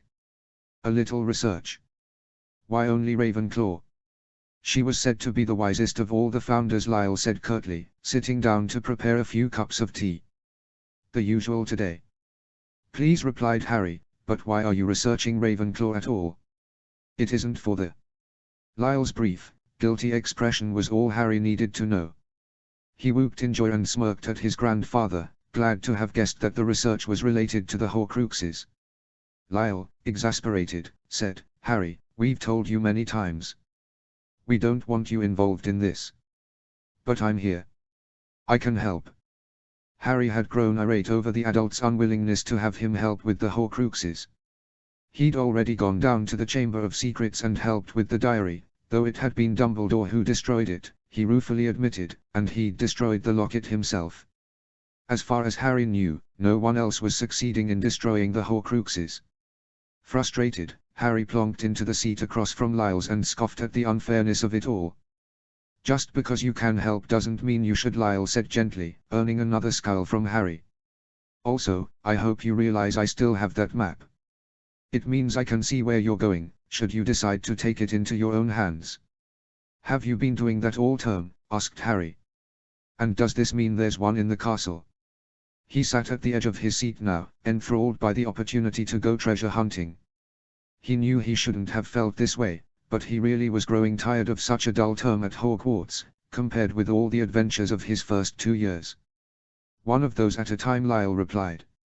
"First, we have no way of knowing if something is here at Hogwarts. The castle has been combed many times. They said that about the Chamber of Secrets." "Yes, Harry, but that was associated with Slytherin. I can tell you that we think the other artifacts are associated with the other founders, but we can't be certain. Please stop looking into it." Lyle's honey brown eyes looked especially worn and weary, so Harry sank back into his seat, disappointed, and took a bite of one of his biscuits. "Good," Lyle said firmly. "To your other point, you haven't had a single detention, have you? You're spying on me with the map." Lyle grinned mischievously, reminding Harry of Remus, and nodded. "It's not just to keep you out of personal trouble. I'm ensuring that no escaped convict goes anywhere near my only grandson." Lyle took a sip of his tea, gazing at Harry as he spoke. "It's for the best. If that Pettigrew is caught, the map is yours." As if on cue, one of the castle's cats came into Lyle's office with something wriggling in its mouth. "Just a mouse, I see," said Lyle. He petted the cat, congratulating it for its kill, and the cat smugly walked out while the tail disappeared into its throat. Since Pettigrew's escape, Harry rarely saw any rodents in and around Hogwarts's grounds. Instead, he'd seen many small rodents meet their ends in the jaws of fattened cats and half-Neasels. Harry spent the rest of his tea time with Lyle discussing the latest in his classes, Quidditch practices, and friends. Harry's death was predicted again in the last week by Professor Trelawney. "All rubbish, Harry, don't pay attention to her," said Lyle. In reply, Hermione was unsurprisingly at the top of nearly all their classes, one of the brightest young witches I've ever come across, even if she has gotten you lot into trouble before, had remarked Lyle. Finally, Ginny was making more friends, and enjoyed the company of the fluffy, white Persian kitten she'd gotten for Christmas from the Lupin Black Pottertonks household. "Beauregard is an odd name, but Beau is a fine nickname, I reckon," commented Lyle. It was almost curfew by the time Harry had finished his tea with his grandfather. "I'll walk you back to your common room," offered Lyle, once he'd flicked his wand to put the tea things away. By the time they got to the portrait of the fat lady, Harry tried once more to help on the search for the Horcruxes. "All right, Harry," Lyle began, sending a shiver of excitement down Harry's spine, "this is what we'll do. You can help me, by staying out of it." Lyle grinned and Harry begrudgingly gave his grandfather a hug before slipping back into the Gryffindor common room, more annoyed than ever that he couldn't help with taking Voldemort down. 2 days later, at breakfast, Harry's mind was still set on finding whatever belonged to Ravenclaw. He'd tried for 2 nights to find books on Ravenclaw in the library, but as suspected, all of them were checked out. He resisted finding Hermione, knowing she'd dragged him into a larger research project, but he didn't know where else to go. "Hermione, do you still have a copy of Hogwarts, a history?" "No, I couldn't fit it in my trunk." "Why?" Hermione asked, spreading jam on her toast. "You're not looking for trouble, are you?" Harry declined to comment on Hermione's question and turned to Ron. "Do you know anything about it, Ron?" Ron glanced up from his plate of bacon and said, shrugging, "None of my family have been Ravenclaws." "That doesn't mean you can't know about Ravenclaw," Hermione said shrilly. "That's like saying my family aren't witches and wizards and I wouldn't know anything." Ron cut her off and turned back to Harry, saying, "Why do you even want to know about Ravenclaw?" "Granddad, Professor Lupin says it's important." "I think he's looking for something that belonged to her," explained Harry. He kept an eye on the teacher's table, glad that Lyle hadn't come down for breakfast yet that morning. "Why don't you just ask a Ravenclaw?" said Ron. "They know a lot of things." Hermione glared at him and scoffed, stabbing her breakfast with more force than necessary, thought Harry. Harry didn't have the patience to put up with another one of Ron and Hermione's bickering sessions, so he ignored what he was seeing and asked them, "Why would they know anything?" "Ask Luna. She knows more about legends than anyone." Ginny sat down next to Harry with Beau perched between them. Ron rolled his eyes dramatically. "They're legends, Ginny, not real." Legends are usually based in reality, Hermione said pointedly. Ron scoffed and replied, not if you're Luna, they aren't. Hermione held her head high. Every time I've talked to her she's been perfectly pleasant. Ron smirked at her. You've only talked to her once, then. No. But the way Hermione turned her head rapidly made Harry think she was lying to them. Hermione and Ron started bickering again and Harry turned to Ginny for help. Ginny, will you go with me? Harry pled. Please. Hermione interrupted her bickering to interrupt Harry's conversation. She made a face at him and took a bite of an apple. You don't think twice about a killer basilisk, but this you need help for. I'll help you. It seems important, Ginny said abruptly, glancing at Ron and Hermione with an air of impatience. Thanks, Ginny said Harry, relieved. Ginny stood with him, Bo trotting faithfully behind her, and the two made their way to find Luna Lovegood at the Ravenclaw table. Luna wore radish-shaped earrings that day and neon green-colored spectacles, clearly engrossed in whatever article her father had written for the latest issue of the Quibbler. Hi Luna, Ginny said confidently, sitting at Luna's side. Harry has something he wants to ask you. Luna set the Quibbler down. Harry noticed she'd been reading it upside down and peered up at Harry with her big eyes. He hesitated for a fraction of a second, and asked, do you know if there was anything that belonged to Ravenclaw? The house or the women? All. Everyone. It might be legendary. It wouldn't be alive, would it? Luna mused, in her sing-song voice. Harry winced. He wasn't sure if Horcruxes were considered alive or dead, so he replied with a non-committal, not really. Not really alive. Not quite dead. Perhaps a raven. The raven who crowed nevermore belonged to a Ravenclaw. None of what Luna had just said helped Harry at all. Ginny, Harry noticed, was smirking at him and petting Bo. She had helped herself to breakfast at the Ravenclaw table and appeared, by all accounts, to be entertained by Harry's attempts to get information from Luna. Well, no, it's a thing like a book, said Harry helplessly. Luna turned her head from one side to the other. Ravenclaw has many books. No, a special book. Harry glanced at Ginny, unwilling to say more about the diary or what the Horcruxes could be like for her sake. Luna paused for several moments. Harry felt stupid, standing among the increasing number of Ravenclaws who had come to observe the conversation. A special book belonging to all the Ravenclaws. Not, it could be something other than a book, Harry replied, exasperatedly. And it might belong to the founder Rowena. Luna nodded slowly. Not quite alive. Not quite dead. It could be a book or it could be read. She hummed lightly to herself and added, perhaps you ought to have been a Ravenclaw. That is a very good riddle. Not dead, not alive, and it can be read, said another Ravenclaw, putting his chin in his hands, deep in thought. Harry sighed deeply, watching the corners of Ginny's mouth curl up into a smile. No, no. The book doesn't matter. A different Ravenclaw girl chimed in, saying, not dead and not alive. Can it die? Yes. Harry replied, unsure if dying was the best way to describe destroying a Horcrux. The wind, the Ravenclaw boy said triumphantly. Another Ravenclaw boy snorted and shook his head. He said it's a thing, an object. This is useless, Harry muttered. He gave a half-hearted goodbye to Luna and went back to the Gryffindor table, to be joined again by Ginny and Bo. Hermione and Ron were animatedly discussing one of their lessons, so Harry sat down to finish his breakfast. Why do you want this thing so badly? Asked Ginny, as soon as she sat across from Harry.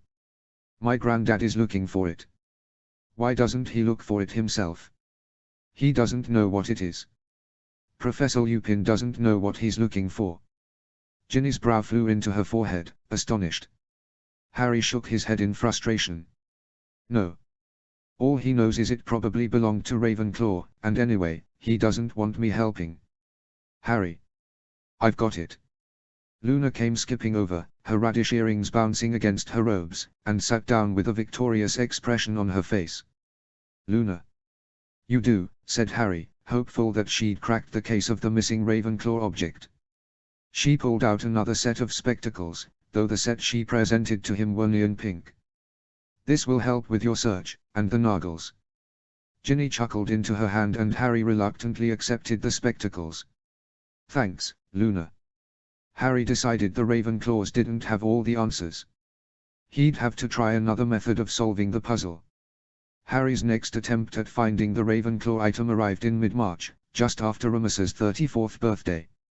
He realized that although he didn't have the Marauders map, he did know 2 other Gryffindors who would know more about the castle than he did. Without knowing what the Ravenclaw item was, Harry figured he could look in places in the castle that would be unknown to the map, not unlike the Chamber of Secrets. It was after another grueling Quidditch practice that Harry cornered Fred and George Weasley. Is there anywhere in the castle that wouldn't show up on the Marauders map? Not unless there's another basilisk enclosure we're unaware of, said Fred. Or an equally murderous monster, grinned George. Harry wiped the mud off of his forehead and sat on a bench, legs sore beyond his comprehension from spending hours on his broomstick that morning. Is there anywhere else you can think of that would be hidden? Fred bent over to unlace his boots and said, looking up at Harry, some of the passageways are cut off of the map. Which ones?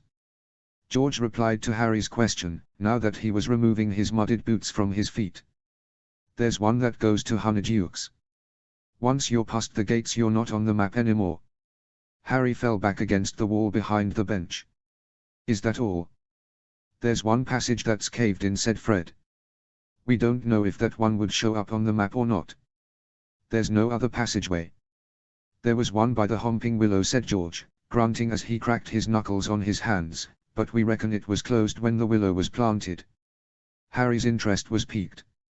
He only knew of the Homping Willow and its passageway from having been away for Remus to transform safely when he was a student at Hogwarts. That passageway shows up on the map. Only part of it, replied George, but we don't know where it leads.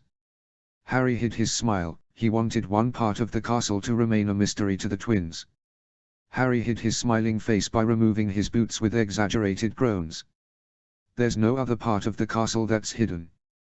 There's a room we once found but we never found it again, said Fred. George quickly added, we thought we were on the 7th floor when we found it. But when we got out we were on the 5th floor. And then a staircase took us to the 6th floor. We haven't seen that room again, finished Fred, after sharing the tale of the secret room on one of the upper floors. What was in that room? Harry asked, with a hopeful edge to his voice. Everything, Fred grinned. George rolled his eyes and playfully punched Fred in the shoulder. It's rubbish, mostly. Old broomsticks, a big cabinet, loads of dusty books. Everything, but everything is rubbish. Rubbish. Harry's heart sank. Voldemort wouldn't hide himself in a secret room full of rubbish, unless the rubbish was dangerous. We found it in our 2nd year, said George, wistfully. We were looking for a place to hide from Filch. There was a giant wall. Next thing we know, there's a door, exclaimed Fred, turning to George with a fond smile. We go through and Filch was none the wiser. But we never found it again, lamented George. Harry saw the twins exchange looks, which led him to think that the twins had definitely tried to find the mystery room but had been unable to find it. Perhaps the room only appeared once, thought Harry. 7th floor corridor. We can't be sure, cautioned Fred. It could be the 5th. Or the 7th, added George, glancing knowingly at Fred. But there are a lot of corridors on both those floors, protested Harry. The twins glanced at each other again. George looked at Harry and asked, what are you looking for? I don't know. Harry shouted. No one does. He stood abruptly and kicked one of his feet against the bench, forgetting he'd taken his boots off, and swore, having stubbed his toe hard against the wood. I think Oliver's working us too hard, Fred said, looking at Harry with pity now.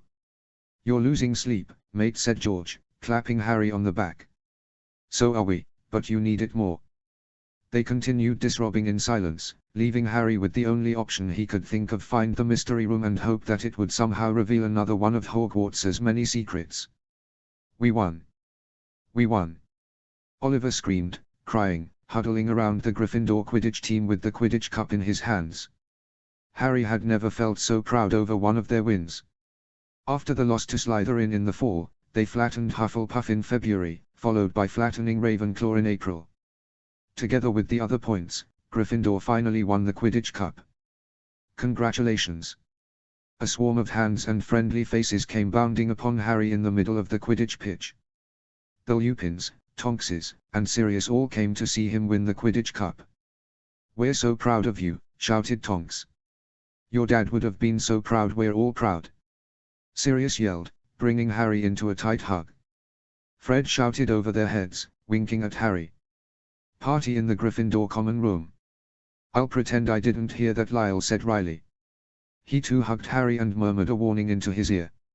Harry was hoarse from shouting but assured, "We'll be good, I promise." "It's not me you have to worry about, son," said Lyle. "Professor McGonagall will not be pleased if you are out of bounds." "As long as we keep it to our common room we'll be all right," George yelled, over the chaos on the Quidditch pitch. "We'll be getting a few necessary party supplies." Fred winked at George, who shouted back to the others, "Expect us soon." The twins disappeared into the Gryffindor changing room with identical, conspiratorial grins. Harry was delighted to hear his family's voices in the throng. Remus praised him with a giant smile. "Spectacular, absolutely spectacular. Bloody brilliant flying." Tonks hugged him again, strands of her crimson and gold hair going up Harry's nose, causing him to sneeze on her. She didn't seem to mind, as she shouted, "We could hardly see you go." Sirius congratulated again and looked him over. "You'll need to get cleaned up, Harry, and get back to the castle." "Be careful, Harry," yelled Remus. "I overheard about the party." "I'll be in the common room the whole time," Harry complained. "I'll be fine." "I'll know if you're lying," Lyle added, with a knowing smile. Harry made his goodbyes to everyone. He was one of the last ones on the pitch and went to the Gryffindor changing room. He undressed quickly and ran back up to the castle, eager to join the party in the common room. He was on his way to Gryffindor Tower when he heard a voice. "Peast." Fred's face poked out from behind a statue, startling Harry. "Yeah. We got a little more than we could carry," Fred groaned, fighting against the statue. He spoke a password to it, and Harry found Fred and George half buried underneath barrels of butterbeer and a small mountain of sweets from Honeydukes. "A little," Harry said, gaping. The twins didn't bother looking guilty, and Harry helped them take items out of the passageway one by one until it was all in the corridor. He wondered how the twins were going to get everything up to the tower when he thought he saw one more package of sweets on the stone floor of the passageway. "Wait. Fred." "George," shouted Harry, going back into the tunnel for the sweets. However, the box of sweets began moving instantly, having not been a box of sweets at all. Instead, it was a very large rat, now transformed to a human, who was dragging Harry into the passageway. He reached for his wand, but it had fallen next to the statue on the other side of the tunnel, leaving Harry unarmed and helpless. "Help!" screamed Harry, as he was dragged, but it was to no avail. The light from the castle disappeared, and he lost consciousness. Chapter 30, Loss. Notes. Thank you so much to all who have read, commented, Q-ed, and bookmarked the work. This chapter marks the end of Part 1. Please see the end notes for more information. See the end of the chapter for more notes. Chapter text. "Brilliant, he is," Tonks said to Remus, admiring Harry from afar.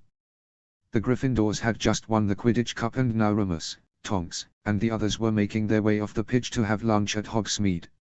"I know he's mentioned becoming an Auror, but that kid's got incredible raw talent for Quidditch. We could use him on our team."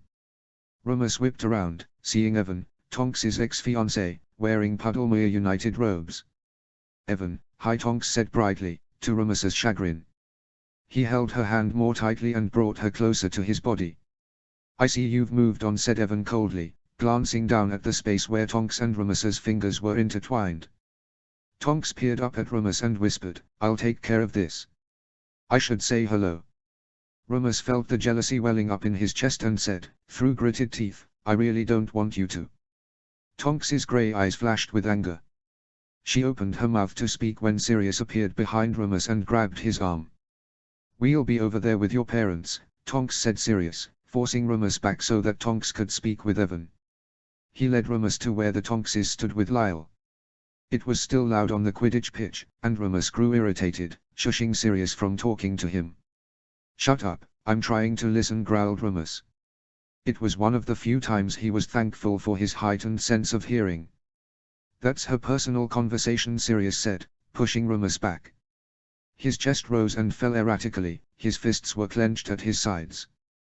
What if she falls for him again? Moony, she's not going to do that. How do you know? She did it once before. Remus was reluctant to admit, even to Sirius, that he was afraid Tonks would return to Evan to someone more stable, more socially acceptable, and more deserving of her, even if Remus hated Evan with every inch of his body. Sirius sighed and stared at Remus dead in the eye. She loves you. Lyle rounded the corner, after coming from congratulating the Gryffindors again for their accomplishment. He's right, Remus. She's loved you for longer than she knows. Remus was nearly mollified by Sirius and his father's statements, affirming Tonks's absurd love for him, when he saw Tonks and Evan making a motion toward each other. They're hugging. That doesn't mean anything, Sirius said firmly. He hugged Remus in the same way, leading Remus to shake him off to see Tonks better. Don't be jealous, son. Lyle patted Remus's shoulder and gazed at him almost pityingly. Be sure of yourself. I'm not jealous. Remus knew he was lying to himself, Sirius, and his father, but he thought that if he said it out loud, he might come to believe his own words. Tonks and Evan were finally walking away from one another. Before Remus could run to her, Sirius put a hand on his arm to stop him.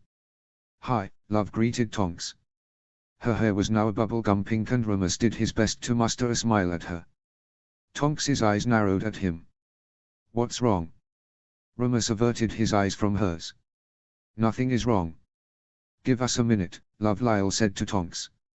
He came back around to take Remus's shoulder in his hand and pulled him aside. Remus, that young woman loves you. I know you've had your moments with her, but please don't be jealous and lash out. I'm not being jealous. Lyle sighed and put his hand on Remus's shoulder, squeezing it lightly. She's good for you. She's good for Harry. Don't do anything rash. Remus stared at his father for several moments and forced himself to relax. I won't do anything rash, I'll take her to dinner. Lyle nodded in approval, hugged Remus, and gave Tonks a kiss on the cheek on his way back up to the castle. Tonks, puzzled, peered at Remus. What was that all about? Remus averted her gaze again, feeling foolish. Nothing, my father making sure I don't do anything stupid. Yes. How did I know? Tonks wrapped her arms around his waist, allowing him to inhale her scent more deeply. You looked ready to murder Evan from where I stood. I told him that we're together now. He got a job working for Puddlemere United and was just offering Oliver Wood a place on their team. That's nice. It is, Remus, it is, Tonks said tiredly. He wasn't thrilled that I've moved on. I reckon he hasn't, but that's his problem, not mine. I am so sorry. You deserve. I don't want to have this fight again. Right, said Remus, ashamed. Would you like to get lunch in the village? Or dinner, later? Later is fine, Tonks said half-heartedly. I'd like to run some errands first, if you don't mind, alone. Remus felt his heart clench but nodded at her, letting her go. Sirius was with Andromeda and Ted and Lyle returned to the castle, leaving Remus alone. The last few weeks of their relationship had been hard. Around Remus's 34th birthday, Tonks decided to tell her friends that she was in a relationship with a werewolf. A few of them responded with mild curiosity, but many others distanced themselves from her.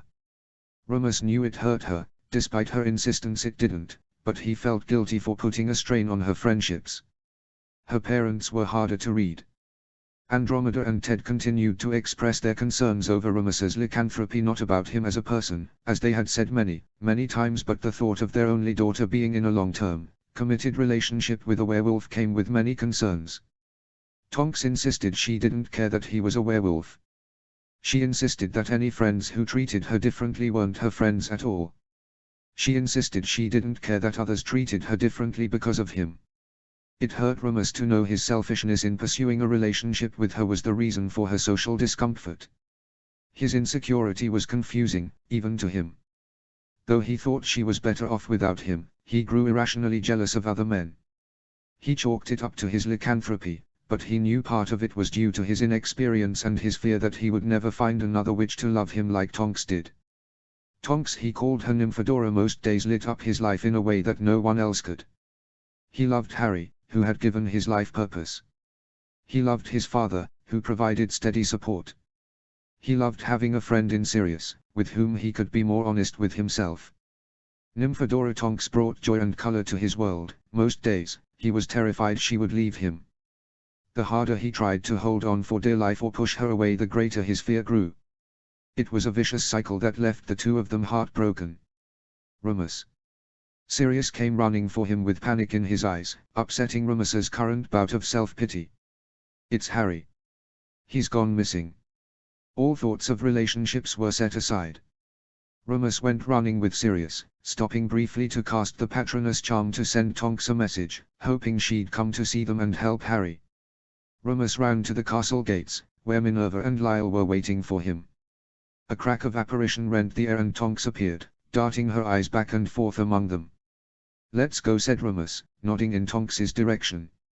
A few were milling about in the entrance hall in the wake of the Quidditch match, but two stocky redheads were clearly distressed. Fred and George Weasley were chalk white, alarmed, and beckoned for the others to follow them. They sped up the stairs until they reached a corridor that housed a single statue. "Here." "He disappeared through here," Fred shouted. "It sealed itself." "Honeydukes is where it goes," George said, shaking.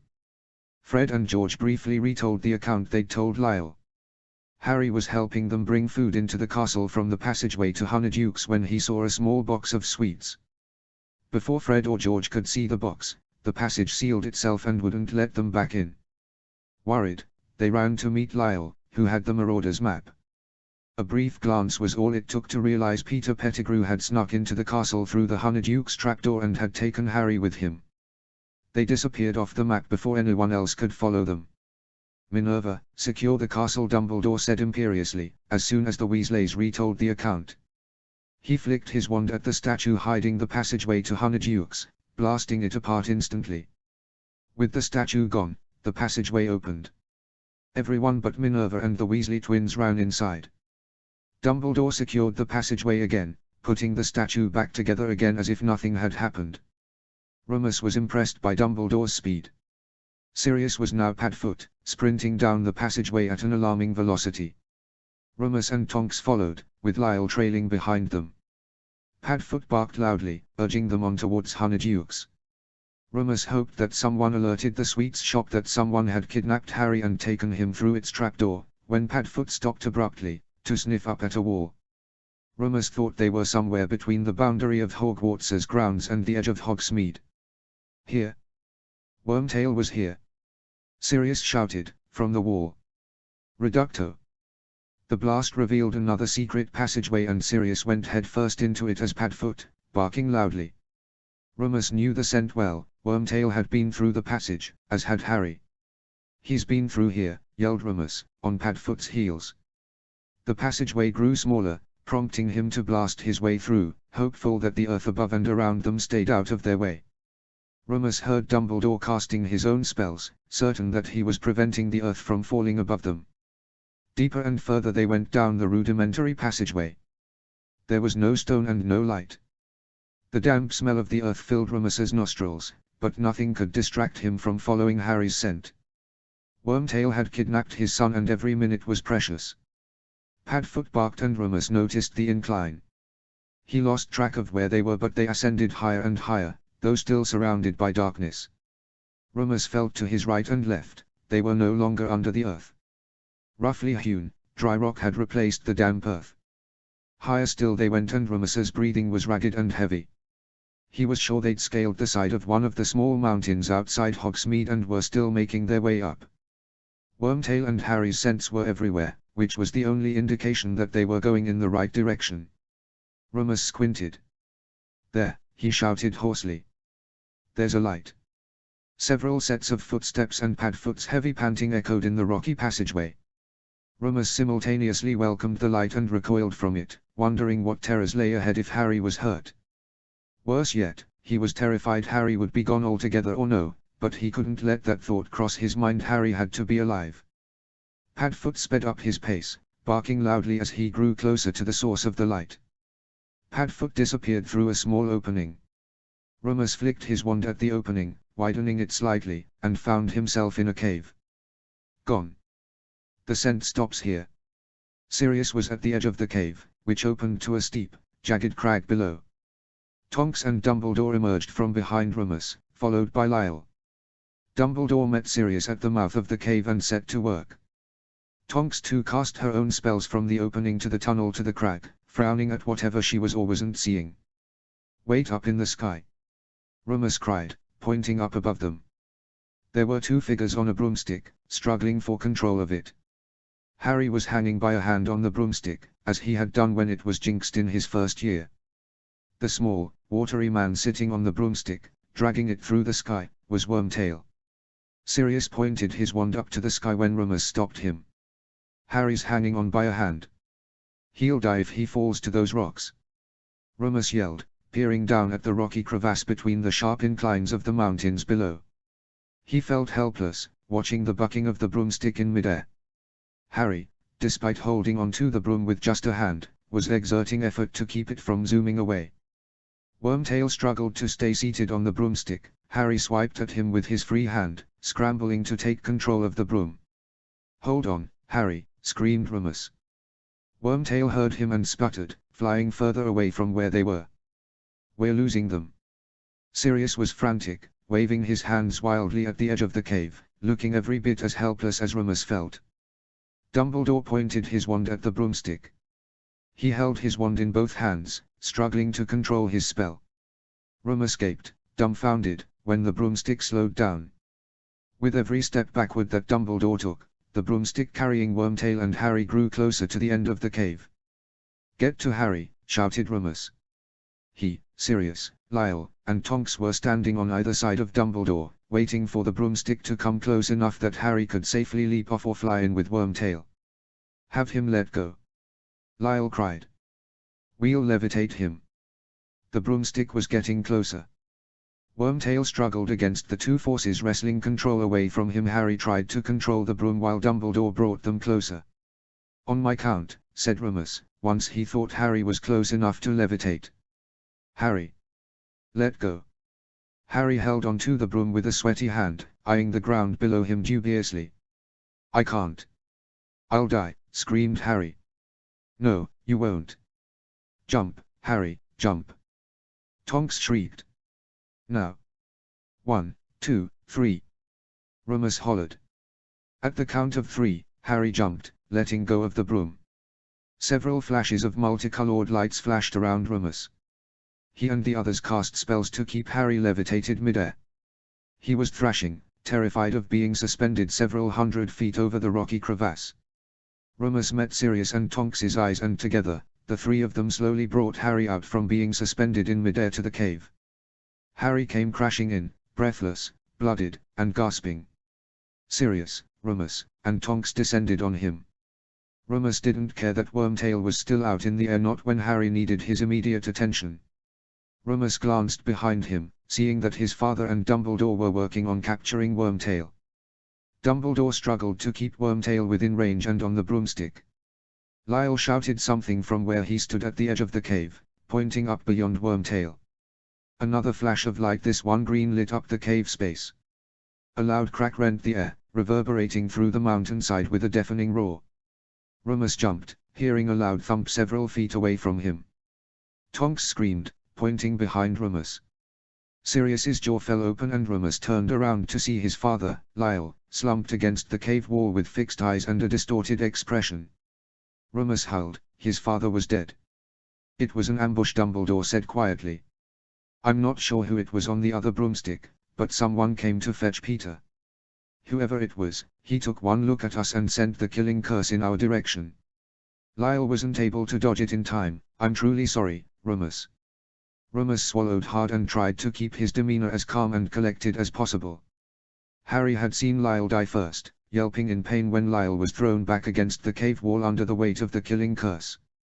His horrified, pained cry of agony was noticed immediately by Tonks, who had then screamed upon seeing Lyle's body slammed against the stone. Harry was blessedly unconscious. He'd been through a beating in the tunnel from Hogwarts up to the mountainside, from repeated stunning spells and clumsy levitation in the cramped space. Discovering the truth of what had happened to him was enough to make Remus temporarily forget that his father had been killed by an unknown Death Eater. "We'll be okay," Remus rasped, hoping to believe himself. "Harry will need time." "We'll make arrangements soon," replied Dumbledore, glancing at Harry's sleeping frame. "I'm sure he'll want to see you when he wakes." Remus pulled up a chair and brought it next to the left of Harry's hospital wing bed. Padfoot lay curled up at the foot of the bed, sniffing the air every so often for a sign. Tonks remained at Harry's right side, watching his thin chest rise and fall with his breathing. Her face was blotchy and tear-stained. Remus hadn't known how much Tonks cared for Lyle. She had dark circles under her eyes and her hair was a limp, mousy brown, but Remus thought she looked as beautiful as ever, even in her state of mourning for Lyle. Dumbledore bid them goodbye and Remus walked up to Tonks. She leapt out of her chair and wrapped her arms around Remus tightly, burying her face in his jumper. "I know I didn't know your dad very long," said Tonks, "but he was always so kind to me. So good for Harry, for you, too." Remus nodded, clenching his jaw to keep from sobbing in the hospital wing. He forced himself to stay strong for Harry, who had been traumatized multiple times in the last 12 hours. Before Harry was given a sleeping potion, Tonks and Mad-Eye collected his account of being kidnapped and dragged outside of Hogwarts. Horrors had descended upon the castle, but Harry refused to speak to anyone but Tonks. She managed to convince him to tell Moody, and the two horrors learned all they needed to present new findings on the case of the still missing Peter Pettigrew. Though they didn't know precisely what or how Peter had planned the kidnapping, they'd formed a picture in their heads of how Peter had come to be in the castle. They posited that Peter chose to kidnap Harry following the final Quidditch match of the term, knowing that most of the school would be occupied and distracted. Fred and George Weasley, in a gesture that astounded Remus, volunteered themselves to have nightly detention for the rest of the term for having used the passageway to Honeydukes. They blamed themselves for permitting Harry anywhere near the passageway, resulting in his kidnapping, and later, in Lyle's death. Remus had never seen the Weasley twins so withdrawn and sullen. Sirius consoled them, saying it was a boyish, teenage mistake, but Remus had no such mercy, even if he was surprised that the boys admitted to their wrongdoing and sought punishment for it. His father was dead and Harry had been battered. No amount of sweets was worth those terrible outcomes, and no amount of time spent in detention would bring Lyle Lupin back from the dead. Mad-Eye guessed that Peter was likely at the Quidditch match, overhearing the conversations, and knew the Weasley twins would go in and out of Honeydukes for sweets. Mad-Eye thought that Peter had likely been watching the castle for months, observing student behavior, in order to strike at the right time. The tunnel that led away from the passageway to Honeydukes and up to the mountain cave was roughly hewn and almost 5 kilometers long, indicating that Peter had been working underground for quite some time. There was almost no way, according to Mad-Eye, that Peter had done all the work himself unless he'd been working non-stop for months without being captured or caught. It was by pure coincidence, added Mad-Eye, that Harry was around at just the right moment to help the twins in front of the statue. The old, grizzled Auror reckoned that if Harry hadn't been available, Peter would have tried sneaking into the castle within the Honeydukes packages. It was to Peter's good luck that Harry was around and so easily kidnapped. Harry's memories were scattered between the kidnapping and the battle over the broomstick. He recalled waking several times in the passageway, from having been hit in the head, knees, or side. Remus concluded that Peter had to continually stun Harry and levitated him the entirety of the way from the castle to the mountainside cave.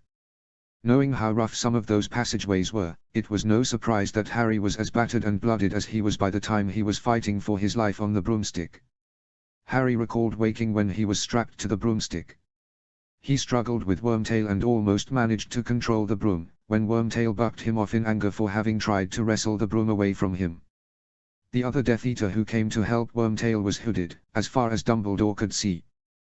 Before anyone was able to capture Wormtail, he flew away, following the other Death Eater. Peter Pettigrew had escaped again and there was nothing anyone could do about it. Worse yet, he had an accomplice in his attempt to kidnap Harry. Worst of all, thought Remus, his father was dead and Harry had been awake to witness it all. Remus tightened his grip on Tonks's waist. He knew he needed her now more than ever. He hesitated for a moment, feeling shame welling over him. "Tonks." "Yes," she whispered, peering up at him with wet eyelashes, puffy eyes, and an unfailingly, adorably pink nose from her sniffling. Rumus felt guilty that hours after his father's untimely death, he still couldn't get enough of her. Rumus bit his lower lip, agitated. I'm sorry I've been such an asshole to you lately. I don't want to say it's all right, because it isn't, replied Tonks, but I know you're a work in progress. You know I love you, yeah. I do, of course I do, murmured Rumus. I don't understand how or why, but I do know that. You know I love you. Tonks brought her hands up to Rumus's cheeks and held his face close to hers. I do. I'm here for you. Thank you, Nymphadora. She ran a hand through her lank, dull hair and kissed the tip of his nose. Why don't you call me Dora? I thought only your family called you that, said Rumus, astonished. You want me to call you Dora? Yes, I know you, and I still need to grow in our relationship, but I mean it when I say I want you for the long haul, said Tonks. Your little family is my little family, too. Rumus swallowed hard, intoxicated by his love for her. Even when he'd been a jealous, petty git, she loved him and their little family. You know we can't be a real family, Rumus said, wincing. One like others. You mean marriage and babies and a house full of little Lupins, challenged Tonks. Because you know I don't need any of that. A real family is one that loves each other. Rumus's heart fluttered. He wanted all those things so much. If it hadn't been for his lycanthropy, he could have been more normal, could have given Tonks Dora the life she deserved. Just look at my mum's family. Sirius's parents were married and he had a brother. They were all a real family, but they weren't happy, were they, said Tonks. As long as we're together, I'm happy, and as long as we love each other, this is a real family. Rumus held her again, infinitely grateful for her. He knew he didn't deserve her, but he promised himself that he would try to come close. Harry was awake again, having been in and out of consciousness the morning after he was kidnapped and Lyle died. He sniffled on the infirmary bed. Rumus sat next to him, conjuring and vanishing tissues as Harry needed them in his grief. I'm so sorry, Harry. He was your dad, said Harry sullenly, after wiping away tears from his cheeks.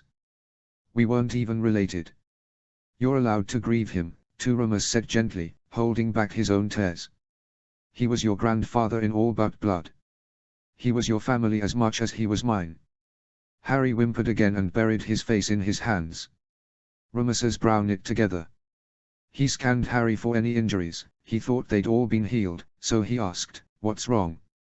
"You'll think I'm terrible," Harry said, in a muffled voice. He spoke into his hands, avoiding Rumus's eyes.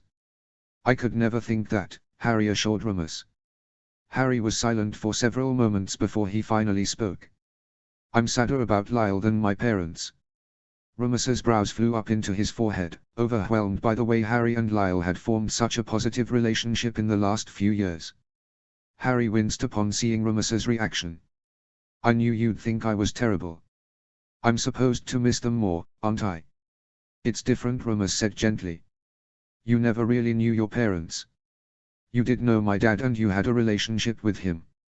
It makes perfect sense that you'll miss him more. It's hard to miss what you didn't know." "That's what Tonks said." "You discussed this with her?" Rumus had barely slept in the last 2 days, perhaps he'd been away when she had spoken to Harry. Harry nodded feebly. "She said that losing someone we know is harder than losing someone we don't." "That was wise of her," said Rumus gratefully, glancing over at Tonks, who was napping on a nearby bed. "I'm happy Dora spoke with you." "Dora?" Harry smiled weakly. "She lets you call her that, too." "She said so yesterday. I think she prefers Dora to Nymphadora. She told me she considers our family to be her family." "I reckon she's right, don't you?" "Grandad wanted you to marry her," Harry said softly. "He said that once, then we would really be family." "Did he?" Rumus said mildly. "He never mentioned it to me. He said she's good for you and you even have a ring." "I do, it was my mother's ring." Harry opened his mouth to say more, but Rumus shook his head. "We can talk about this later, Harry. You need your rest." "Do you know if I can call her Dora?" said Harry. "I'm part of the family." "Harry, you're the center of our family," Rumus said firmly. "I'd ask her first, though." Harry smiled faintly again. "I wish Lyle could be here. He would have been happy to know you could call her Dora." A few stray hairs fell down Harry's cheek. Remus handed him another conjured tissue and resisted the urge to cry. He remained strong for Harry, strong for his family. Yes, he would have, Remus said sadly. You should still rest though. Your friends want to come see you, especially Fred and George. They blame themselves for what happened. It's not their fault. It was stupid Wormtail.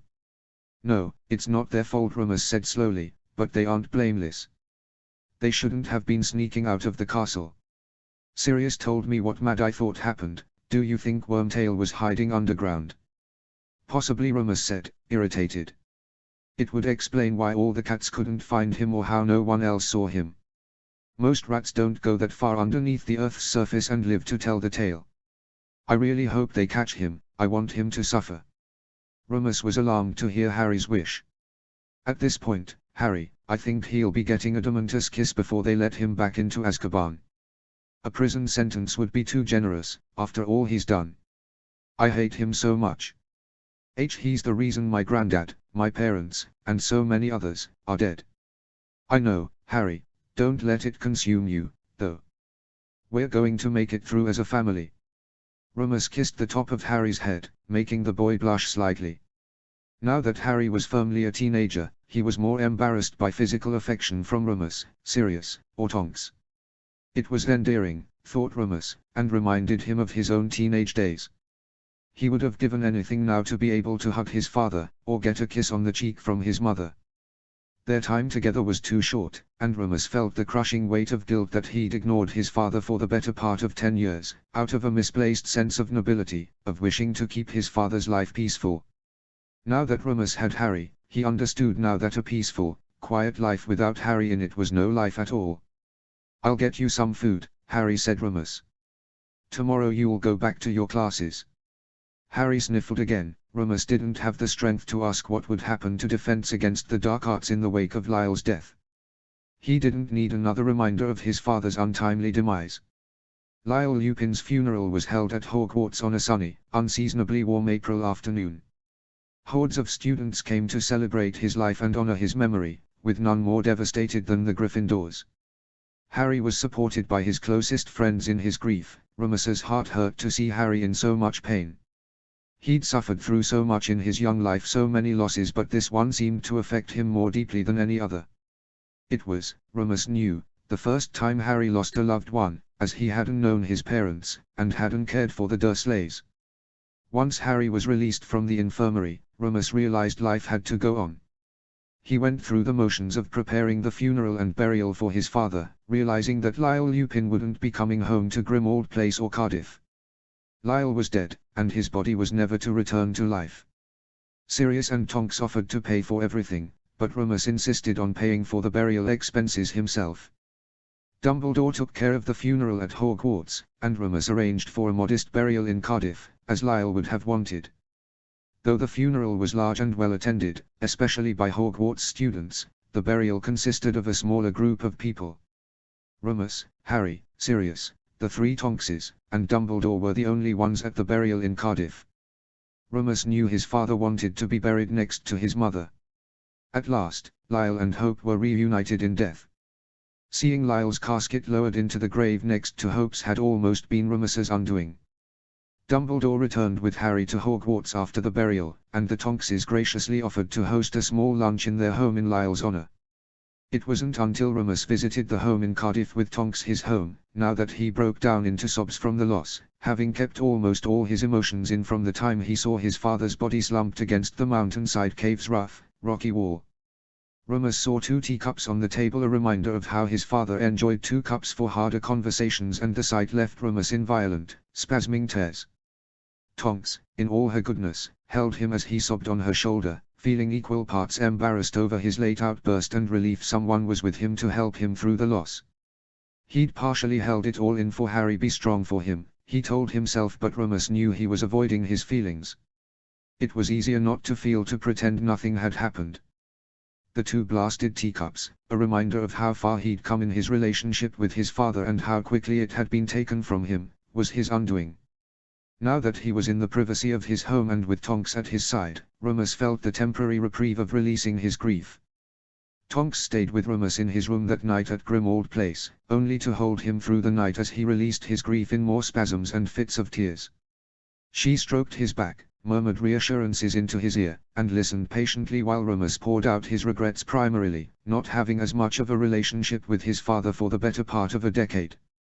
Rumus cried out his guilt that it was through his encouragement that Lyle had taken the position as the defense against the dark arts professor at Hogwarts. If he hadn't taken the post, he might never have been in a position to be killed so unnecessarily. As she held him close and whispered her love and support for him into his ear, he realized how foolish he'd been for weeks, if not months. Any apology he made to her would never be enough to make up for his petty jealousy. He knew he had to do more for her to show her how grateful he was that she wanted him to love her. She said they were a real family. She was Dora to him now, and calling her by her familial nickname provided an intimacy with her he hadn't expected and only increased his affection for her. This beautiful young witch had chosen him long ago when she welcomed Harry and the Lupins into her life without question. She'd chosen Harry and the Lupins when she offered to live with them and share a home with them. She'd chosen Remus to share her love with, and he'd been insecure, petty, and jealous. She'd chosen them again and again. It was obvious her feelings were deep and true. Her loyalty was unfailing. Her love was steadfast. In the early light of day, the morning after Lyle's funeral, Remus made a decision while watching Nymphadora sleep soundly and deeply next to him. She was blissfully asleep at his side, beautiful, serene, and his. He couldn't let her go. He was hers, and she was his. He padded to the dresser where he kept his mother's ring. When she woke, he'd have a question to ask her.